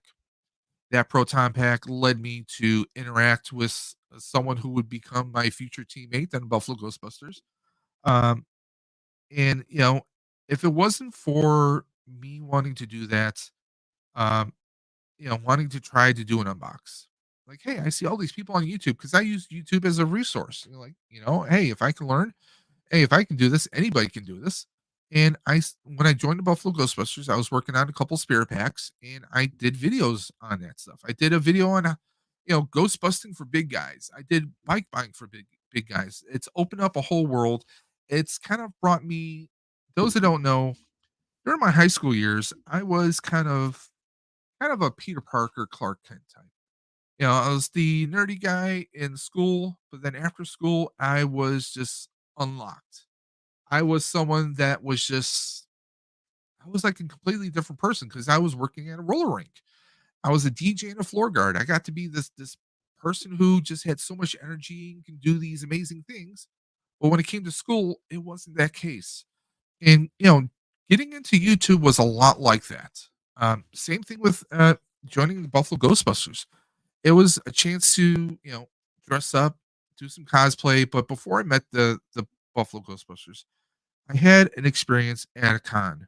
My one of my the second con I went to, second Comic Con, Niagara Falls, and I had an interaction with this kid. I was dressed up in my Back to the Future Ghostbuster gear, and it was an amazing event.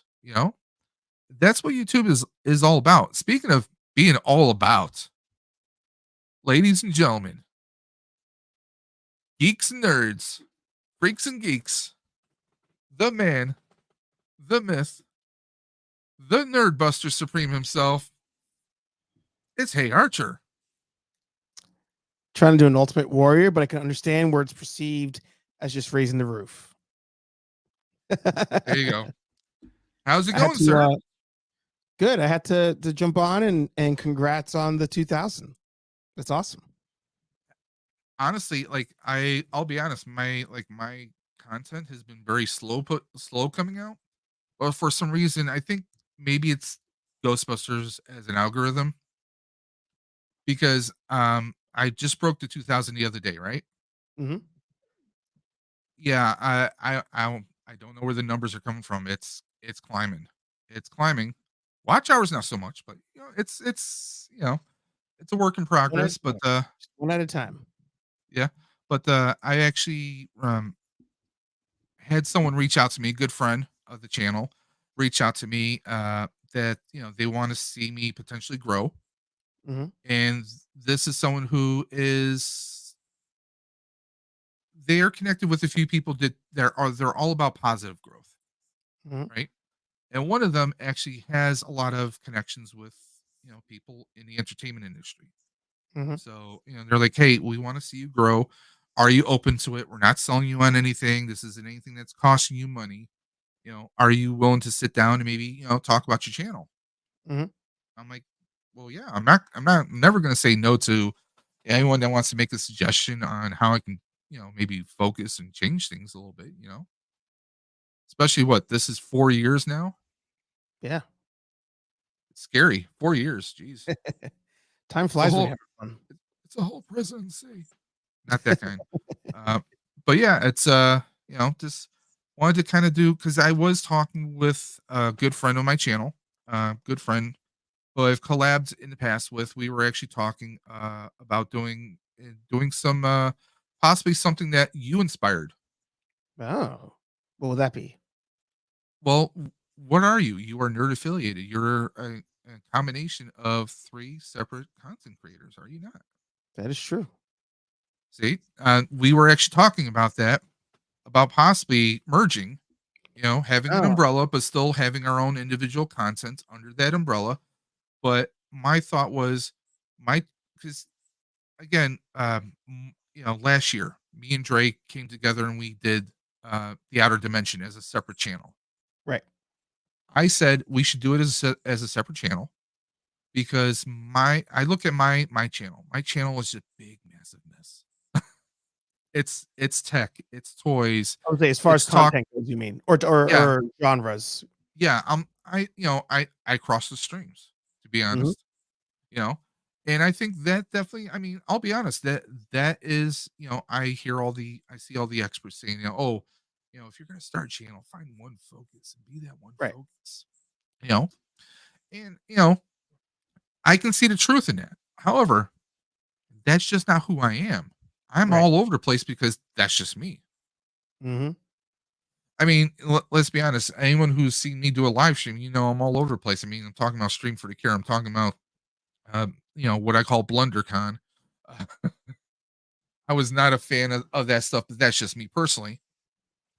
Oh, And and s sorry, can we come back to that once you sure, yeah, yeah. yeah, like I was saying, I'm just all over the place, and I've always been that person that's kind of like, if I'm interested in something, I don't just focus on one thing. I usually have three things going on, Mhm. especially when I like my early days when I was building my proton packs. Mhm. While you're waiting for glue to cure, you want to work on another project, Yep. or if you're waiting for paint to dry, well, you want to work on something else. Because I mean, if you're just waiting for one task to complete and then before you begin the next one, you're going to be at it for a very, very, very, very long time. So Yes. that's just and that's the thing. Like I've always said that I'm always going to be me. I'm always going to be true to who I am. If I'm a bit of a scatterbrain, if I get a thousand things going on, that's just me being me. And I think that adds to the realism to it. I know a lot of people will make up scripts. Right. And I don't just mean like outlines, like, okay, we're going to talk about this topic, then this topic. No, there are people who type out full on scripts. And I just don't think that comes off being natural necessarily. Mhm. So what were you going to say? You're going to talk about WonderCon? Yeah, sorry I missed that 'cause I got home and I was eating dinner and stuff, so I missed that, uh, when The you talk about GI that. Busters with the O-rings? So, I guess that I'm gonna take that as you're not excited. We'll go one by one. First the O-rings and then the vehicle, but, uh, so I'm taking that you were not excited about that Well, reveal. I thought it was a bit out of left field a little bit, Right. considering we've already had that vehicle. There you go. Yep. The afterlife was a 118. Yep. So unless the legs are going to spread really far, they're going to have to raise that steering column just a little bit, which I'm sure they could. But then it's just repaint city. We get a gurney that we can put the packs on, Right. which I think fans who are on a budget who want something that's affordable and that's not going to cost you like $2,000 or $3,000 to have in your house. Um, I'm sure the ones I'm talking about, the big Mhm. massive ectos that you build or something. Um, I mean, this is the first time we're going to get where we can actually put, we have the gurney with space for the packs to go inside. Mhm. That's great, but you can only fit two figures in the front. Yes. You're not going to have anything because the actual Cadillac has basically, I'm trying to find the right wording for it, but they have like kind of a deck that goes lower Mhm. so you can have your feet in there. Yes, when you're sitting on the Usually, bench, on the yeah, s in you'd the have back. someone sitting behind the passenger and then Mhm. someone sitting on the side Yeah. this direction. That's how it would normally be, but because that gurney goes in, that takes up that space. Even if you had that depth for the feet, you're not gonna fit the other two figures in there. Yeah. So I mean, I could see, okay, well, you could set up a little diorama scene where you have maybe two of the guys in the car, and then Mhm. the other two are pulling the gurney out with the packs. You could do something like that, but that kind Right. of limits your posability then a little bit. Yeah. Um, they look. I mean, the thing is, like the belts. Looking at the belts, let me see if I still have that image up. I don't. The belts look. I don't know. They just look a little off. Like there's I mean, they if they were gonna mold them, they could have molded like little greebles, like the little hooks or something on it. They just look very naked. The belts do, you know. Yeah. Because in the past, when we've gotten a Ghostbusters action figure, well, we usually have molded belt gizmo on it, or we've had the little fobs with the hooks where you would usually dangle your Neutrono on, or you'd have a Hmm. PKE holster or something. They're Hmm. missing them, but I get maybe for that price point, that's going to make a little bit more sense. But O rings, that's kind of surprising. Did you get a chance to see my show this week about Mm, that? I haven't watched the show yet. So This I have a theory okay, on the O-rings, and it goes back to back in the 70s when we transitioned from the 12-inch scale GI Joe figures into the 3 3/4, right? It was all yes. about shortage and all that stuff. Sorry if I'm glitching for a little bit. I was hitting export on something, but um, so No, that it's that just the happened Matrix. because yeah. So the history lesson there, GI Joes when they first came out, those were the 12-inch or 10-inch figures, Mhm. and then oil shortage was happening. So then they were like, "Oh, let's conserve plastic. Let's make the figures smaller." That's where they were a big hit. So I was thinking that that's probably what's happening now. Like we know we're getting the the O-ring GI Joes where they're just going to Yes. re-release, what we already got. But I was like, I wonder if this GI Joe launch is potentially a test to see how well they sell, and then do we go back into O-rings on Marvel Legends? Do Or we Ring City. entertaining O-rings on Star Wars? Because then now you're saving money on the sizes, and now I have a whole new re-release of all these characters, but now in O-ring style that could fit in your already existing playsets. Well, I can definitely see that because I know a lot of people who've left Black Series Hmm. and gone to the 3 3/4 vintage collection Correct. because, like you just said, you're saving space. Yep. You're saving space, but also look at Star Wars. They're adding more detail. Hmm. They're adding more. I mean, I don't want to say. Well, I said detail, but I mean they're adding more dimension to it. Hmm. I mean, it's not the 3 3/4 that we knew as a kid. They are making it look almost like a mid between the old 3 3/4 and Black Series. I Hmm. mean, they're finding a happy medium between those. Yeah. But the question is, can they do that with all lines? That's going to be another question altogether. You know? Well, that's where this could be a good test, right? It's like, Yeah. let's put this out there, see how people react to it, and maybe we can start dipping our toe back into 3 3/4 Yeah. on non-Black Series stuff, and even GI Joe. Like right now, the GI Joe thing's a test. Yeah. Like they're gonna see if they're gonna make that I mean, ongoing thing. I know that GI Joe was kind of the originator, obviously Mhm. with that, like you just said. I remember having the O ring figures, and especially if the like someone one of your friends was playing around, they Yep. snapped the rubber band. Now Yep. he's he's paraplegic. Yep. It's like you had that stuff, but I mean like I'll be honest, like GI Joe Classified, that's to me that's kind of a sweet spot because I love having the. I mean, I got the vamp. I friggin' love the vamp. Um, I'm glad to see that they can do the larger scale, Hmm. but I also think like there's just more detail because I was that kid that had the GI Joe, the GI Joes and the O rings, and just like them, the memory of them then Hmm. Hmm. to how the 6 inch look. I mean, it blows it away in a lot of a lot of the departments, but also yes, you would have more space. Yep. I Yep. mean, I think they can get away with having both. I, I, Which I, the details for me are not quite there yet to get me to stop doing like a 6-inch scale. mhm, Like I feel like it's on the way, but it's not quite there to get me to straight up convert. And I feel like a lot of casuals may have a hard time converting, especially when they're going to try to keep the price points, you know, north of $15. And I think that's gonna be the trick with Hasbro. They're gonna have to find a way to keep it, under 15. Mm-hmm. The question is, can they? Because I mean, you see, like even Super Sevens, like their little retro cards that they do. Oh, Even those have, you know, they're 20 they're bucks. yeah. I mean, unless you're like, I mean, I think I grabbed the Megatron the other day. Mm. Beast Wars, I huh? the Beast Wars one. Oh yes. Mhm. Because I mean, it's one, they prey into nostalgia. Let's be honest, it preys Mhm. into nostalgia because I remember watching Beast Wars. Yep, Yes, I was a grown person, but I was still watching it. it's a good show. you know, it was a great show. Yeah. But that's the thing. It's like I was saying before, like with the Marvel Legends that they came out with at WonderCon.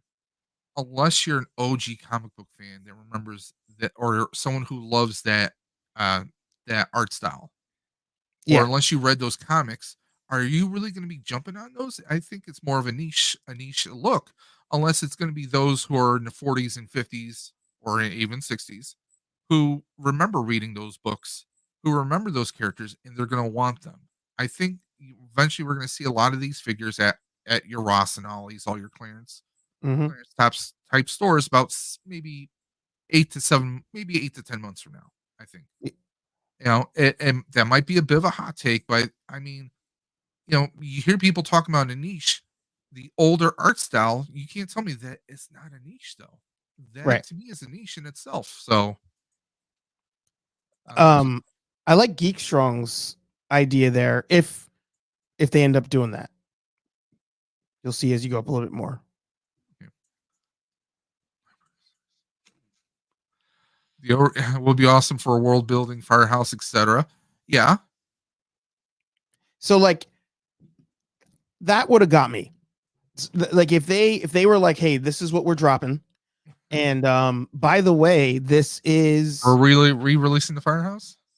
yeah, like this is because we have plans for a larger building in the way that you currently enjoy world building in some other lines. If they hint that they're working on a firehouse, Yeah. I guarantee that they will have to rip that line open wide and have to do a lot more. They'll have to do a lot more through the pipeline. Yeah. I would be definitely all in on that. Um, I mean, I kind of have plans on constructing a firehouse. 3D print. I'm actually later this month. I'm getting a brand new 3D printer, a Nice. bamboo 3D printer, and I'm gonna take a look at the plans and see if it's something I can print using that printer. And I Hmm. want to, because I mean, I've always wanted, like, the only firehouse we have in this household is actually my wife's. Actually, we have two. We have the popcorn tin, that's hers, and also we have the Playmobil, which I bought for her. But she Yeah. says, no, no, I want it in your collection. You have more space. I'm like, Yeah. so I have the Playmobil firehouse, but I mean, some of the 3D prints that people come out with are pretty amazing, and then you could always rescale it Yep. for whatever size figure you have, Yeah. as long as you have the time and patience to print it. Yeah. And then you paint it and such. You can definitely do that. Library scene in hotel down. Yeah. Now you're just getting out of control. Dino, Dino's just going hog wild. Well, the courtroom would be good. I know they have Ooh. there is a 3D print for Hmm. Venkman's office, Oh, which can fit in the Playmobil. that'd be There's good. like a floor and a platform that will line up perfectly with the back of the firehouse. So I mean, there's people making some amazing stuff out there, but Yeah. Yeah. uh, yeah, I mean, like, yeah, I mean, and that's another thing. There's people who are making 3D plans, and some of the 3D plans for figures and Yeah. posable statues Yeah. are blowing out some of the toy companies out of the water. Yeah. You know, Yeah. No, it's crazy what where we're at now in technology where like yeah, toy companies, like they get us on convenience, right? Like you guys yeah, make stuff, you paint the stuff, all of that, but like we only need you for a part of it. or we will only need you for part of Yeah. it as we go on, because like the rest of it, we might be able to handle like as a community, and that even takes me to that thing where I'm like, if I was Hasbro, I'd be game planning. How do I release another one of these? Cut out pieces that I assume the community will make on their own because they're going to say that mine's not accurate, and keep the price at a decent I've level so that I still make money, but my cost to produce it decreases. Well, I heard you talk about a shell, Yeah, and just I make it. think it was one of your Thursday nights. Yep. Um, I mean, a shell easily. I mean, you can buy like a bare bones shell. Like if you go to GB Fans or somewhere like that, Hmm. you can buy a shell. It's probably going to cost you 300 before Hmm. taxes. Hmm. Mac Factory, they're doing all metal, but it's taking a long time for them to produce the uh, each part individually. Hmm. Um, I mean, yeah, I could see a plain shell, and then like, I mean, you don't have to necessarily do it as a HasLab. I mean, look at the lightsabers that they're selling for crying Yeah. out loud. Yeah. I mean, you're almost at $300 for a lightsaber that's not a HasLab. Yeah. You're talking like what, 279, 280 for a plastic lightsaber that has LEDs in it. Give us a bare bones shell, we will buy it. If you do a Yeah. shell, let's say $200, hell, Spirit Halloween, right?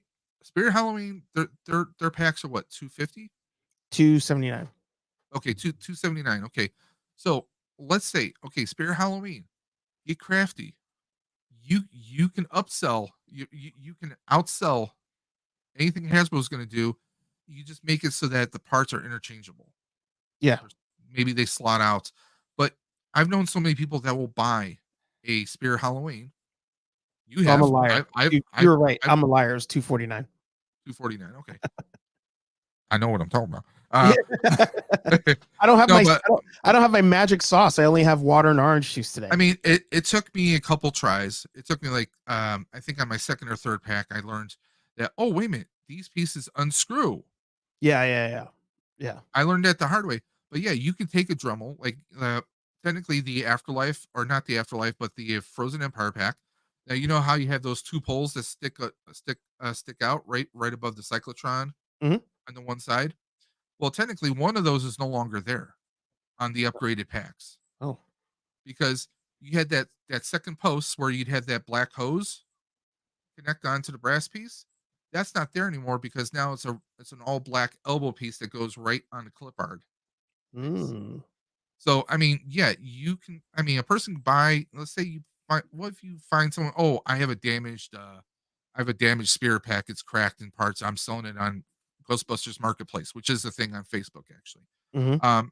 You find someone who has a damaged pack. Well, yeah, you patch it up. Take some. You can get some black glue sticks. They actually sell black glue sticks. You can use hot glue. Mhm. Make it look like it's welded. Like, do a little story that it's a beat up pack. There you Mhm. go. I mean, Yeah. there's tons of stuff you could do. You could just you know Dremel that second post off where you take the post off. You still have a little circle where it went. Mhm. You flatten that out. Maybe use a little bit of some sanding until you get it nice and smooth and flat, nice and level, and then that's sealed up. I mean, there's definitely ways to mod stuff out. That's one thing with my printer I want to do. Mhm. I want to 3D print a shell. It's Yep. gonna it's gonna take a lot of sanding, Yeah, yeah. a lot of JB Weld, some epoxy. But I mean that's something you can do. But yeah, Hasbro, make it, maybe do that. I mean, hell, they could do a whole line of Ghostbuster packs. You can start off with the basic shell. The top part of the cyclotron, you could easily swap it out. You can order the RGB one instead of the movie ones. I mean, how simple is that? You've seen people 3D print the packs. Oh You know, man, plug and play proton pack. Just like you the game. Spirits Unleashed. The You game. can swap out different parts. You can make a Spirits Unleashed proton pack. Mhm. I mean, they would be smart to partner up with Ilphonic because Ilphonic has been killing it with. They just did a new set. They have 4 different DLCs playing throughout this year. They just did the recent one.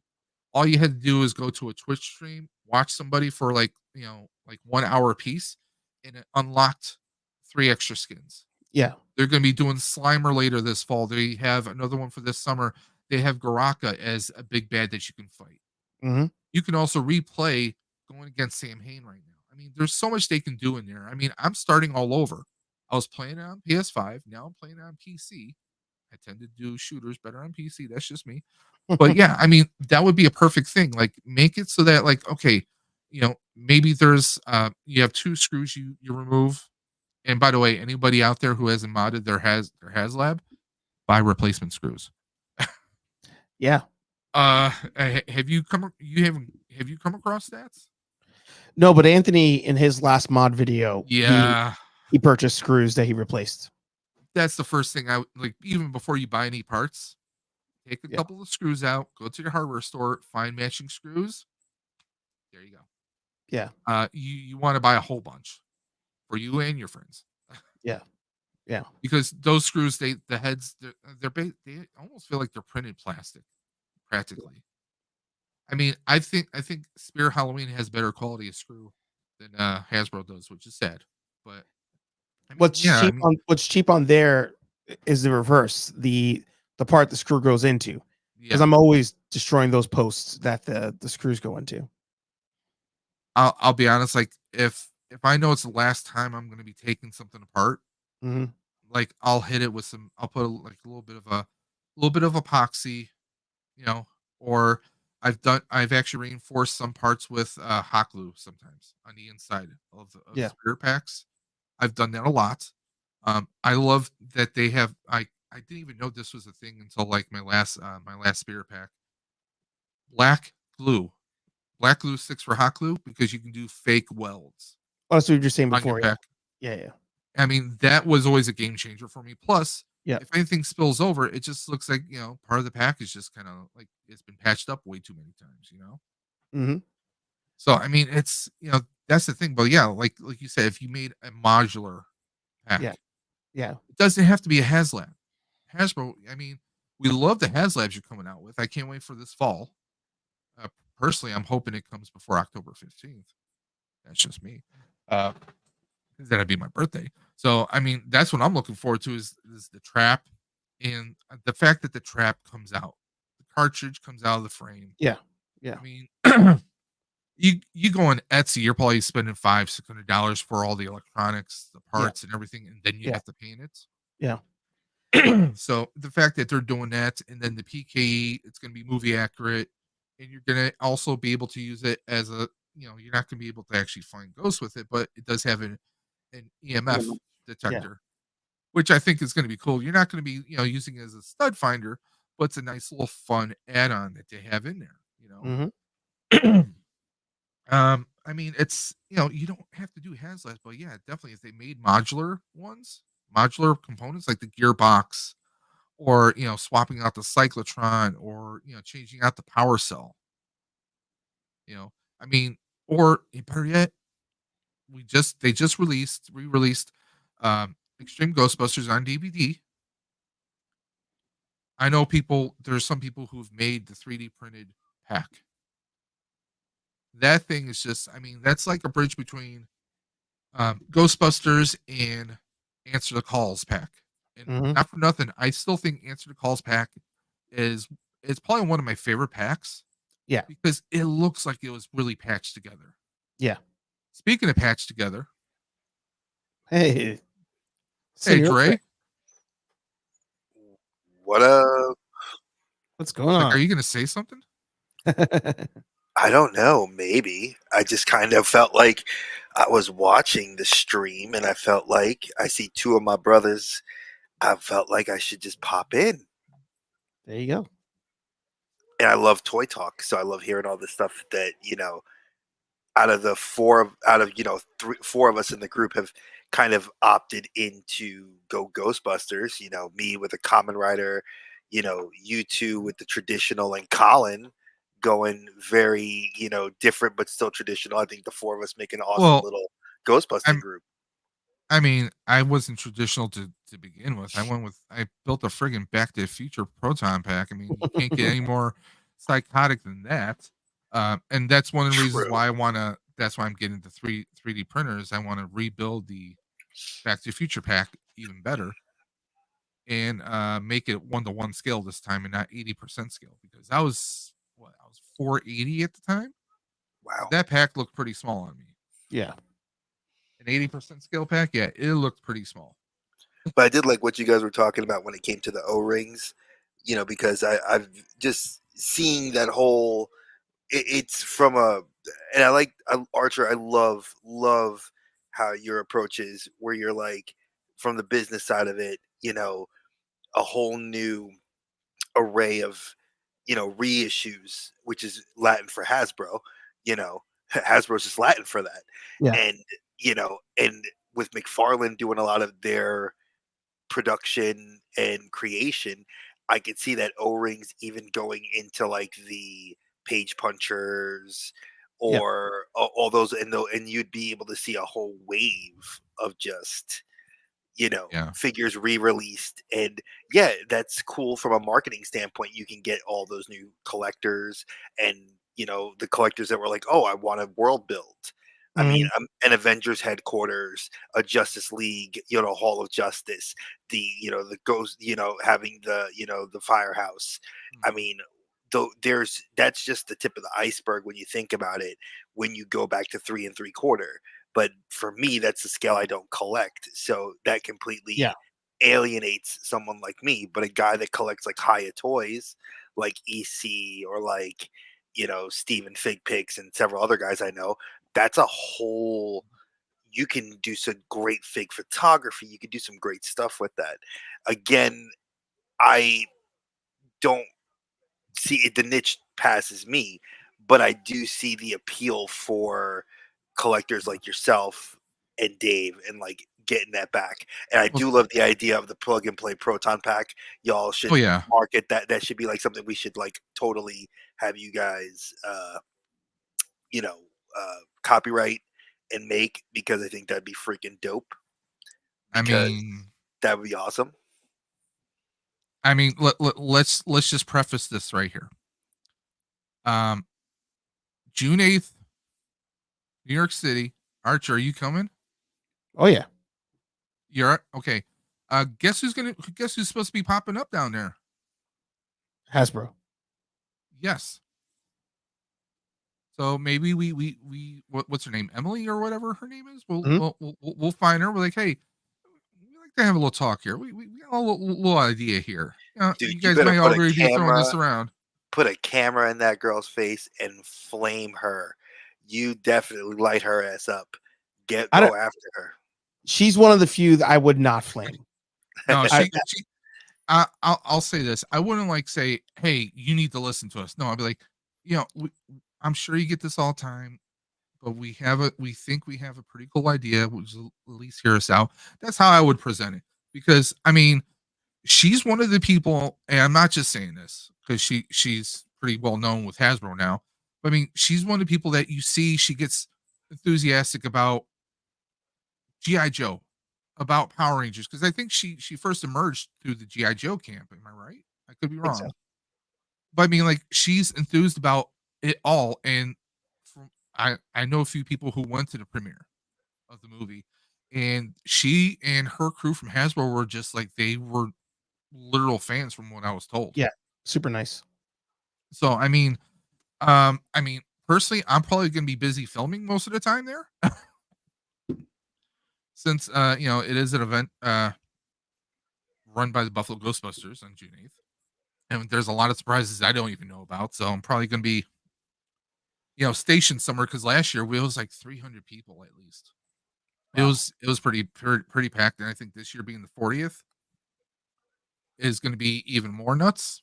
I Hmm. mean, it's June 8th, and the Firehouse. I mean, it's those guys. I have so much respect for the firefighters there.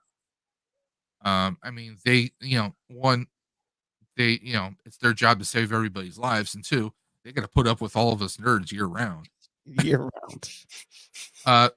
One of the head guys there, Nick, he's an awesome guy. I mean, he's cool. He's down to earth, and he's a fan, and he's a fan too. So, Yeah. they open up the firehouse year round, and it's just all I can say is there's just an amazing group of guys there, and I think I could be wrong. I might be misquoting, but I think they lost the most people during 9/11 as well. I mean, they lost a lot. I mean, you know, for as much as a lot of people say, well, I see people post, oh, the door's closed. Yeah, they were probably out on a call. That's why. Yeah. It is a functional firehouse. Yeah. But yeah, I'm looking forward to this year. It would be cool if we run into a few, someone from Hasbro, like, hey, we got this idea of like a modular proton pack where you can kind of swap parts out. Even if you make it geared towards kids, don't worry, us nerds we'll amp it up about 1,000 times over. Yeah. We'll put LEDs in it, even if it's just a plastic shell. We'll make it work. Yeah. They know. Listen, I think we all, the three of us gentlemen, can agree. And me with 3 kids, they don't market toys for kids anymore. It's all marketed towards us collectors. We're the big kids that are able to look at Century the Met Collector. Homeboy, his basement is a true testament to what my wife said. Things you couldn't have when you were little, you get Yep, now, I get it. and now you have it. And now that you have it, because you work hard for it, you can display it. You can show it off. Mhm. I mean, like Archer, I love looking at your backdrop because I see that dragon dagger. I see that awesome proton pack. I mean, there's just Dave. You have the same thing. You have your things. Everybody has it, so it's a great way to definitely just tell them, hey, look, market it for us. We'll buy it, because no matter the price point, fans are Well, fans, and if it's useful and it's something different, of course they'll go for it. Yeah.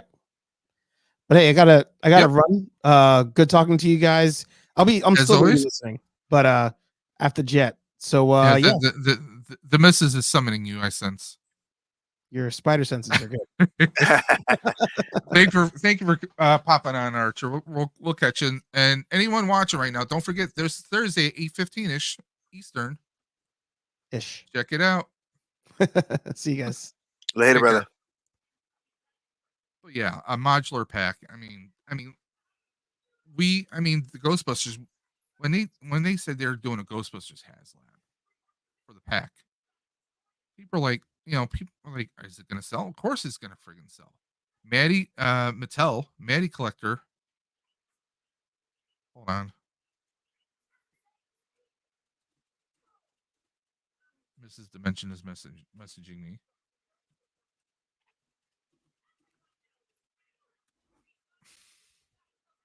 So I mean, Mattel, they had the wand, they had the trap, they had the PKE. But here's the thing: they didn't do a pack. They never got around to doing a pack. You know, they, Hasbro, they did the wand like a year before, and we were hoping, like, geez, well, they have the extra screw cap on here to make it look like it's going to connect to a hose. Are they going to do that or not? And a lot of us, we were just putting like an empty loom hose onto the back of that with a zip tie or black electrical tape, and it was just hanging on to a Spirit proton pack because we didn't have any wiring going through. Some people got creative, like what Archer did. He has the little button on the side to make the sounds. Using a Franken Geek setup. I mean, we were wondering, like, will they or won't they? And then when they announced it, we're like, I mean, hell, I sold my flux pack, my first proton pack. I sold that, and I sold another proton pack to fund. So I sold 2 Spirit packs that I modified heavily, and were like my first real packs, and that funded 1 pack. Somebody like, "What are you crazy selling 2 packs?" I'm like, "No, it's I can't pass it up. It's a 1-to-1 scale proton pack. It's going to be so much lighter." And I have a 1-to-1 scale Bennett Kent. That thing is friggin' like, you want to talk about losing weight? Wear that thing around all summer. That thing is heavy as all hell. But I mean, the HasLab, it's so much lighter. It ran on batteries. Of course, a lot of us have taken that compartment out and put a talent cell battery pack in it.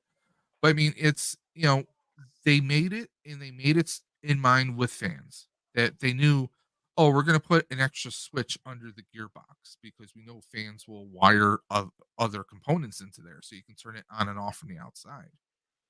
I mean, they engineered it. They were really fans making for fans.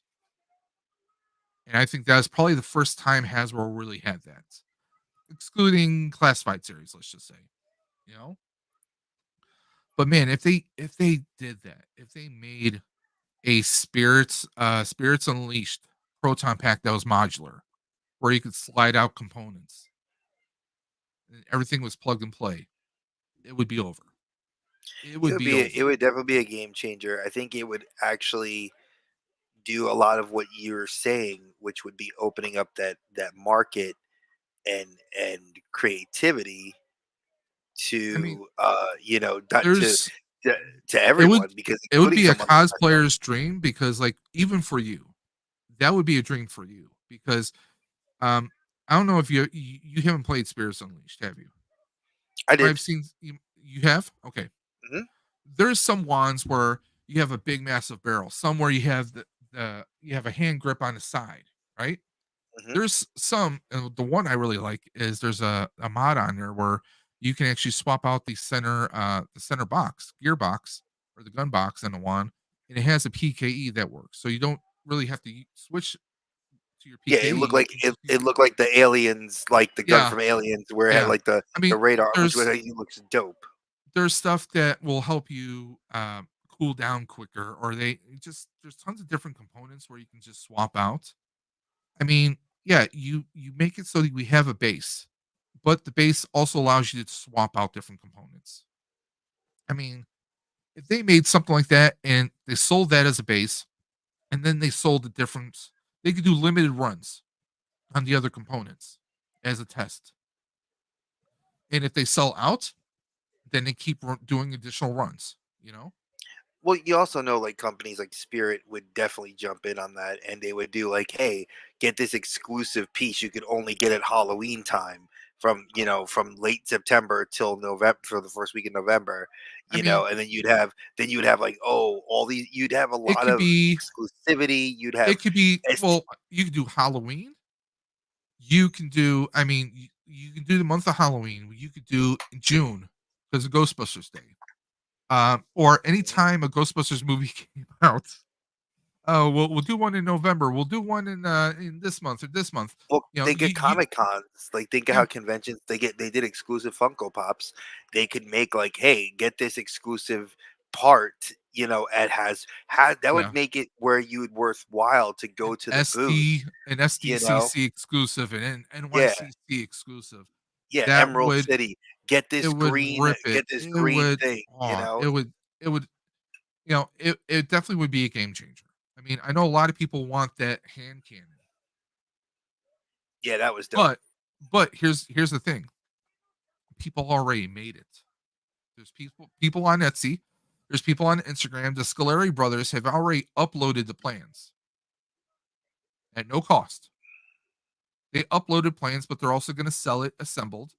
But I'm sure there's going to be revisions done to it already. But that's the thing. Ghostbuster fans, we don't friggin' wait. There's a guy that designs the kits for gbfans.com. Spongeface McGee. He's on Etsy. I don't know if he's on Etsy, but I know he's on obviously he sells stuff on GB Fans, but he also has his own eBay page. He's sold, excuse me. He has sold upgrade kits for the electronics, for the spirit traps, like these aluminum pieces for the side panels, and just to make a plastic looking spirit trap look like a real legit movie prop. Um, I mean, there's so many people that make the stuff like Frank and Geek and so many others. I mean, yeah, definitely. If they did a modular trap or a modular pack, it would be over. I honestly, and this is just the I guess what like pragmatist in me. I don't think they would. I don't think they would. Because I mean, the only way I think they would do something like that is if Ghostbusters was on the level of Star Wars. I think that's the only way they would do it. I don't think so. I I think mean, because of I know what's going on with the Star fans would Wars, love it up. right now, you there's a lot of what's I don't want to say negativism towards it, but like to not go off on a tangent on your show, but slight tangent. SH Figure Arts announced that they're doing all these cool possible re-releases of figures, and of course, the one damn figure they all decided to talk about is Jar Jar Binks, and everybody in the SH community was just like throwing their hands up, like, "What? Why him?" And several big YouTubers already covered it. I I Seriously, I mean, yeah, Jar Jar, a 50 you're gonna make an $80 figure of Jar Jar Binks, one of the listen. The only way I'm spending money on that is if he's a damn Sith. no, I wish. That would be the way to get this, throw a lightsaber in there and a black cloak. I would have been like, "Yes, yes, finally." But, honestly, I think that any fandom will draw He said Darth Binks.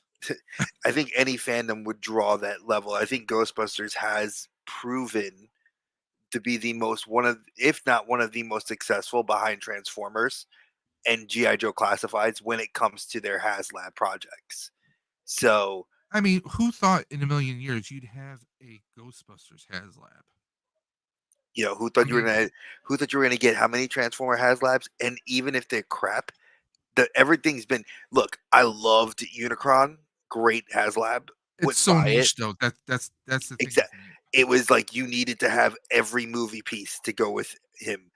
Then they did that Prime recently. They're doing combiners again. I'm like, hey, I mean, smart move. don't get me wrong. I enjoy that cartoon, but how many people one either watch that cartoon or remember it? Not that many, I'll be honest. Okay. And It how was a many cool fans it have was a gotten away cool from it? combiners type show because you had the mini crons or the the mini cons and you had the power ups where you have like two transformers had to merge together so they can do a powered up form. I mean, that wasn't that big received. I mean, Beast Wars I think is a more well known than that. And that I mean, and it's and that's where I tell you that when you look at the success rate of HasLabs, you have to rank them as GI Joe Classified. Right behind GI Joe Classified would be Ghostbusters, and I say that with a lot of confidence because of how well and how fast those well, projects got backed I'm also going to say because of this. nostalgia and the new fandom. I'm also going to say this, devil's advocate. Everyone in the chat listening to me, you're going to be like, "What is wrong with him? Get him to check his temperature. Is he on his meds?" The only reason why Ghostbusters has labs were successful is as Ghostbusters, as Ghostbusters and Ghostbuster fans, cosplayers, we are so starved. We are so starved for merchandise. We are so starved for movie like props that I mean, even you go back to the 80s, if you're a Ghostbusters fan, you took your backpack, turned it upside down, you wore like a vacuum cleaner on your back. You know, that's how you we were making our own props, our own toys from scratch. So the fact that someone's gonna make it for us and they're gonna make it, pretty damn accurate to screen accuracy. Here's my wallet. Here's my wallet.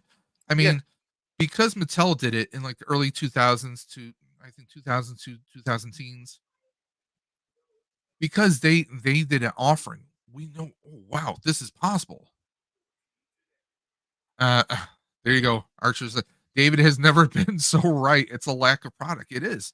I mean, if a person is walking in the desert and they have no water, they're just starving and starving, and they come across someone's like, here,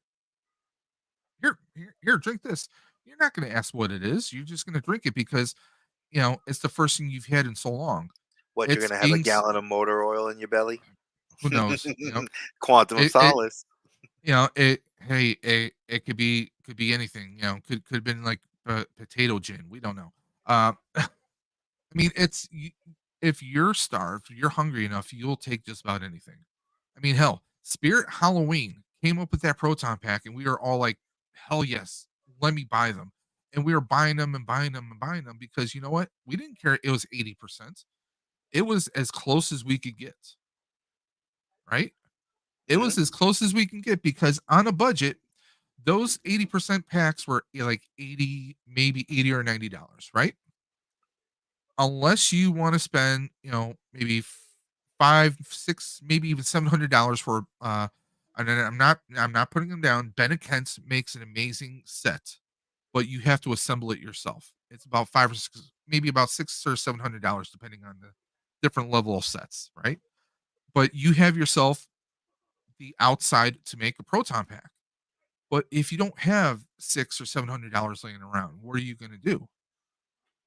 Well, hell, I can buy this. It's going to be a little small on me, but hey, there's things I can do to make it a little bit bigger. But I can build like a 1-to-1 scale wand, so it's going to look a little bit bigger on that side. I wore a spirit trap. I put a V hook on the other side, so it kind of looked like real Ghostbusters, and I'd have a trap on that side. Well, guess what?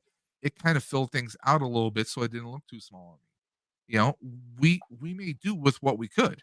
You know, but yeah, Spirit was kind of like rekindling, like, oh, the fandom. Oh, we can build affordable packs now. We can do stuff. We can take this plastic looking shell, we can repaint it, we can do weathering. I mean, the one, not the Back to the Future, but the black one I had, I weathered the hell out of it to make it look like it might have been a real, like, since been around since '84, right? I did that. I actually replaced all the fake brass pieces with the real brass pieces through Etsy. There's a shop on called GB HQ or GBHQ Depot. I bought all the replica pieces and I put them on the pack. I put a real clipper valve on it. I mean, I did everything because I wanted that thing to look as close as possible. And that's the thing. You can buy a Spirit, rip out all the electronics, and you could put real electronics from GB fans or some other company in there, and it's gonna look 10 times better. We're a modding community. So the fact that they're like, yo, yeah, we're gonna come up with a proton pack. It's only gonna cost you $400. Considering my 1-to-1 scale cost almost 3 times that. I mean, hell, if I would have had the money, I would have bought 2 packs. That's the thing. I mean, they yes, they know that, oh, the Ghostbuster fans are starved. They've never had anything like this. So now, oh, we're gonna throw anything out there. Oh, you know, they're asking for another proton pack. No, we're gonna give them the PKE and we're gonna give them the Ghost Trap. And we're down for it because with the Ghost Trap, you can take out the red pins and put the silver pins on there. Now we got Ghostbusters 2 sounds inside of it that we can unlock. And there's so much playability, there's so much cosplay in there that I mean, there's so much you can do with it. And people who bought multiple ones, they can, of course, they're going to resell it, but also you can have people who can mod the hell out of it to make it look like the Ghostbusters, the video game trap. Or you can have people who paint it to make it look like a real Ghostbusters trap. Or there's going to be people who are going to be modding the hell out of those traps. I mean, people mod the hell out of the Spear Halloween traps as it is. See, Archer says he wish he bought two boxes, the two in a box. I mean, it's serious. Like, I mean, I was technically out of work at the time, but my wife reached out to one of our friends, says, "Hey, can we borrow? I want to borrow some money." And she basically they ordered me a set, and we've already paid my friend back. But I mean, that was like, she was like, I knew you would be, I knew you would feel terrible and feel left out. So I wanted to make sure you got it, because I mean that's the thing. Ghostbuster fans, we get real passionate about things, and I mean someone like me, I'm in a charity cosplay group, so it's not just like, oh, this is for my collection. I wear the pack out. I wear it to events. That's why I mod my pack because I take pride in it. I want to personalize it and such. But yeah, us Ghostbuster fans, we will you put anything Ghostbusters out there. I saw people who were buying vintage Ghostbuster proton packs from the '80s, and I've seen people who've painted them, put electronics in them, to make it look like if you took the toy one from the 80s, you remember the blue one with Yep. the yellow foam? Yep. They've taken that and put electronics in it, Dre. I believe it. I mean, Okay. it's when I was watching the movie with the wife, we laughed because when they saw that commercial of the little kid aiming the proton, the wand, and then the little Yep. plastic part at the end, my wife and I looked at each other and just giggled because I was like, that was me. I remember my parents getting me that one Christmas, Yep. and I loved it because I remember having the trap with the little foam the red plunger, and you I see. press it and it lit up. I didn't have either of those. Like literally, I turned my school backpack upside down. I had like a little wire hanging out from like inside the zipper, going to like a Lego thing I had. That was my proton pack. Oh no, the only That was reason it was that pure imagination. Okay. no, I got a proton pack because I like basically begged for the entire year, and then my cousin ended up getting the whole thing, like because they had like the cosplay jumpsuit, and then he had Mhm. the trap that when you threw the trap out, like it had the little light inside of it, so Slimer would pop up in there, so like you could look at you were trying to capture him. I mean, he had all that stuff, so they got me a proton pack so I could play with him, and I loved it. But again, it's you know I think you're right. When you're in the desert, and I borrow the line from Quantum of Solace, you'll drink anything to sate your thirst, even if it is a gallon of motor oil. And that's what I believe. People will get I like mean, here, this picture let's right go. here. This is actually GB News. Jason with GB News. These are his packs. He did a 3D printed pack. You see how shiny and just like that's just. I mean, that's Looks what cool. fans do. And he weathered the hell out of this pack here. I mean, that's what fans do. And I You think know, that that's what's starting to happen now a lot in the common writer community. There's a lot of people that are doing something very similar that are starting to reach out to 3D printers, yeah. not for just the helmets, but they're actually reaching out for like the For the drivers. drivers. Yep. Yeah, because they realize it's like, yo, if you miss I out, mean, from a driver 20 years ago, it's $1,000 now. so If you're lucky to even find one that works. those who might be looking at this saying, really a pink pack? This is just one pink pack. There are dozens of pink packs. One person I knew did a My Little Pony proton pack. I've I seen the mean, there Hello are Kitty people. one. Yep. There are uh, people who do the slime blowers. A friend of mine has a slime blower. Here you got Ernie Hudson actually posing with the guy.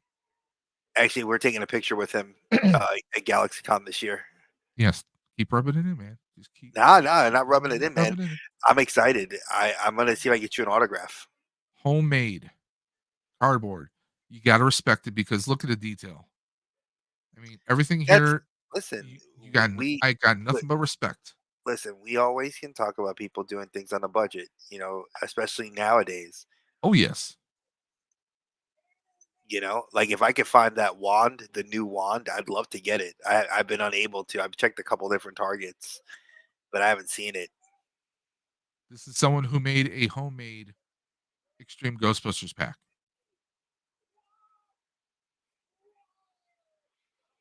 I mean, a lot of people are probably looking at this like, really? I'm like, no, these look fantastic.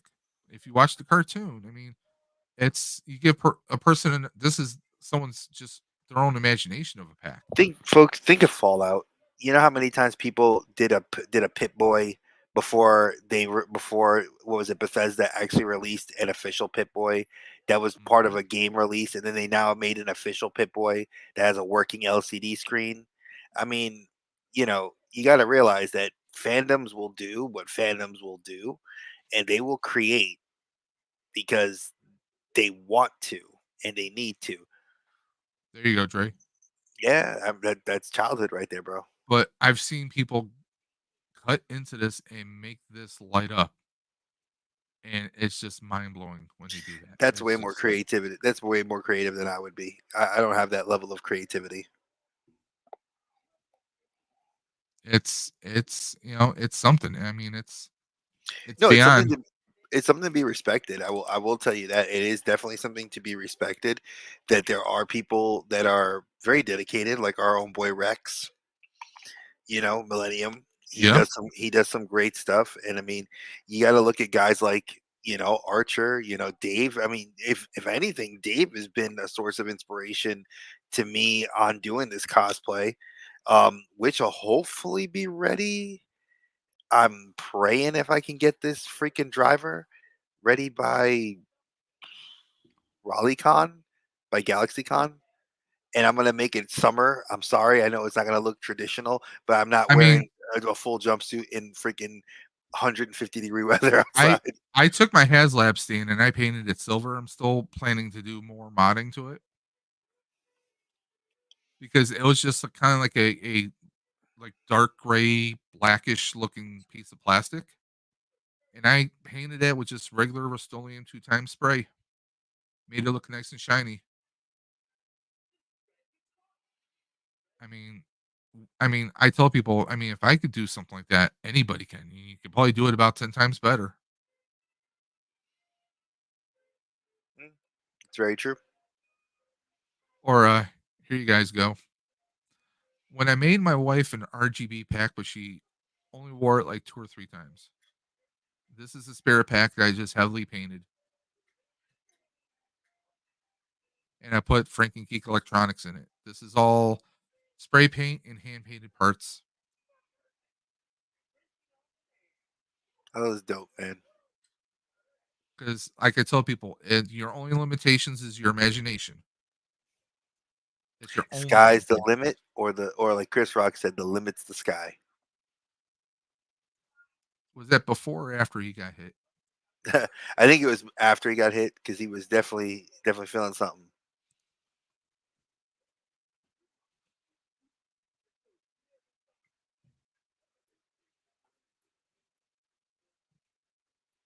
I mean, these were my packs, my full size pack, and my that was my spirit pack right there. Like I said, I rusted the hell out of that thing. It's pride, folks. It Pride. is. Oh, definitely. That's why I can't wait for the 3D printer because, like I told my wife, I'm going to be rebuilding the Flux pack, but I'm going to be That's doing some things differently on that. that's I pretty can't dope. wait. I hope so. It's going to be a long process because they'll be printing part by part by part by part by part by So part. I need you to do a recap for me because I missed the beginning of the show. So what was there? What did I miss? What did you miss? Well, we talked about you see streaming at the bottom, Ride for Roswell.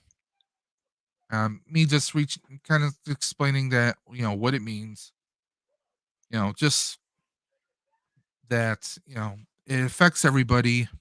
And I'm really hoping that everyone donates. As of right now, we have no entries into the into the Stream for the Cure. I don't want to put a limit, but I mean, if we don't get any entries by, I'm going to say, if we don't get any entries by either mid or the last or mid or the end of April, we might have to rethink the Stream for the Cure Man, because that I would have I haven't had any entries at all this year. I mean, if there's no interest, if we only get like 3 people entered in, and we have 8 boxes, um, I mean, you know, I guess we'll do a situation where we'll let those, however many people. If there's only like 5 people, but we have 7 or 8 boxes. Then I guess we'll let those 5 people, you know, pick a box that they're choosing, and we'll just let them do that. I know things are tough this year, but I see a lot of people dropping money on Hot Toys. I see mhm. a lot of people dropping money, pre-order items that they won't see for about a year. And here we are. We're just asking to drop $10 here, $10 Look, there. look, ten it dollars is ain't. a cup of coffee and a pastry. You Hey, know, hey, look, Dave borrowed my line and he messed it up. It's a cup of Starbucks. It's my Starbucks order is twelve I dollars and don't do sixty. Starbucks.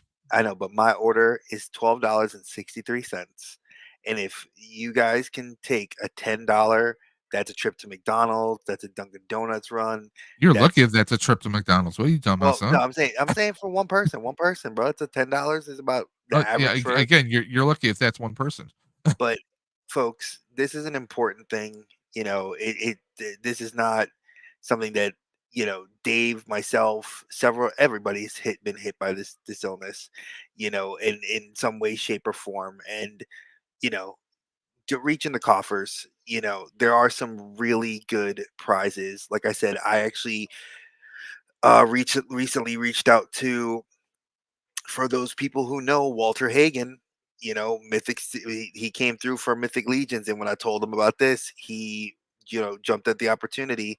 But because I knew Dave was, in need of help, I'm not gonna leave my brother hanging, Mhm. So I came through and I made some comments about some things, and there is a potential. I found when I was going through my stuff, you know, some toys, some Marvel Legends, some stuff that I will donate, to this as a box. My comic book store is looking to work with me on doing a donation box that'll be a combo between me and Rebel Base Comics. I'm working with Walter to do a box with him.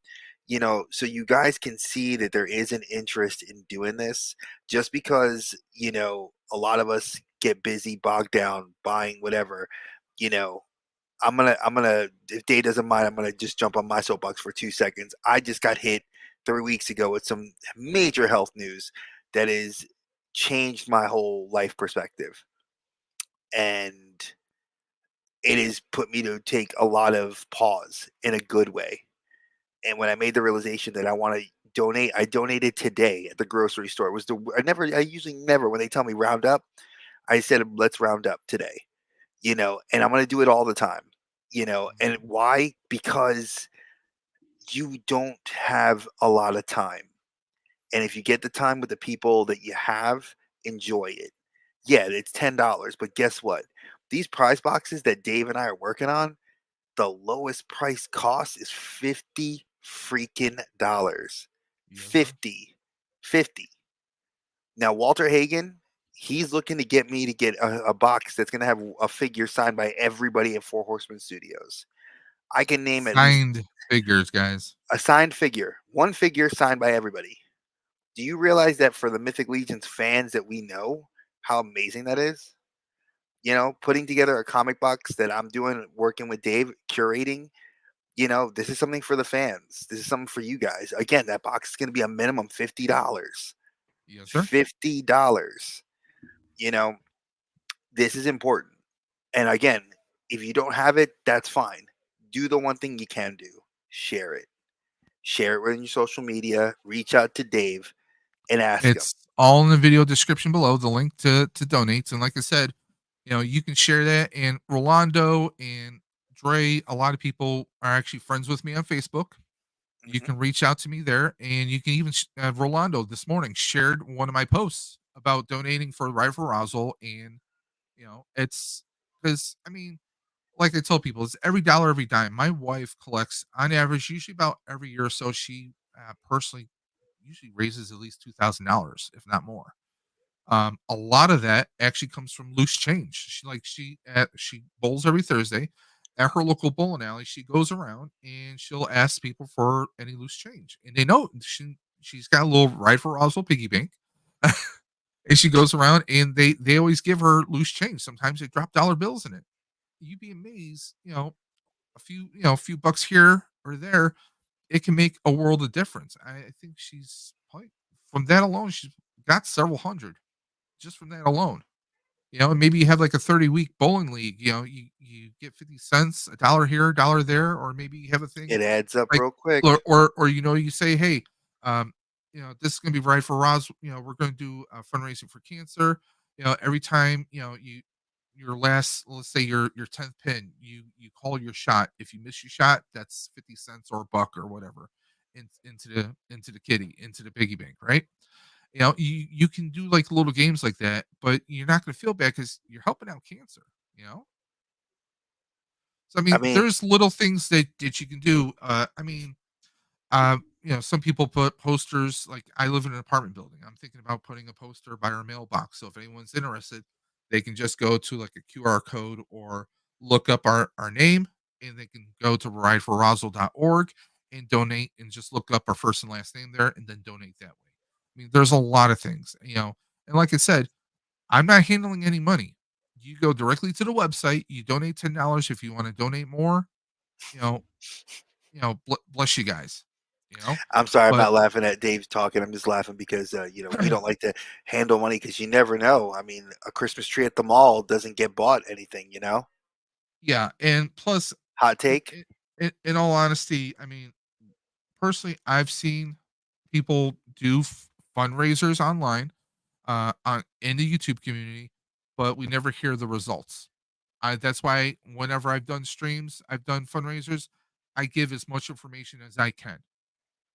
I believe in full disclosure. That's not always the case. That's why I want to make it clear.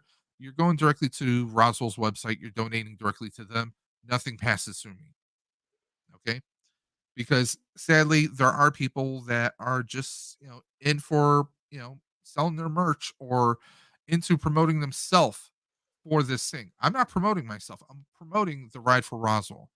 My wife has lost several people in her family to cancer. I I've have lost two. my father had cancer. We found out the day he passed. I mean, that's a hell of a thing to find out, when that happens. I I have a lost my cousin mom. I have a family member right now who is battling cancer. She's in stage 4, and I know the odds are against her, but I'm one of those people that you have to believe against those odds, and I'm hoping she comes through.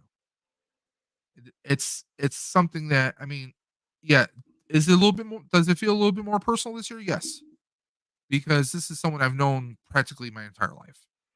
So I want this person to come through.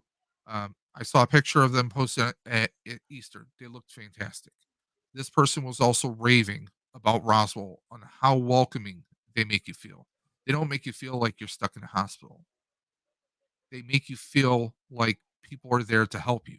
So that's what this is about. This organization, this center has been around since the late 1800s. It's been an institution for well over 100 years. The ride itself has been around since the late 80s. It's been around for a couple decades, guys, and it's not showing any signs of stopping. Right now, the past couple of years, they've been on track. They've been doing about 5 to 5.6 million a year in fundraising for the Ride for Roswell itself. Just that alone, they're aiming to do 6 million this year, and I'm going to do everything I possibly can to help them get there. But I need your help too, guys. That's why we're doing this. I mean, come on. How many fundraisers do you see where you have to drop only $10 to be entered in on 7 separate prize wheels? And like Dre said, the lowest prize wheel retails for about $50. Mhm. That's the lowest one. Even if it's something, even if you win something, but maybe it's not something you're into, you can always gift that to someone else.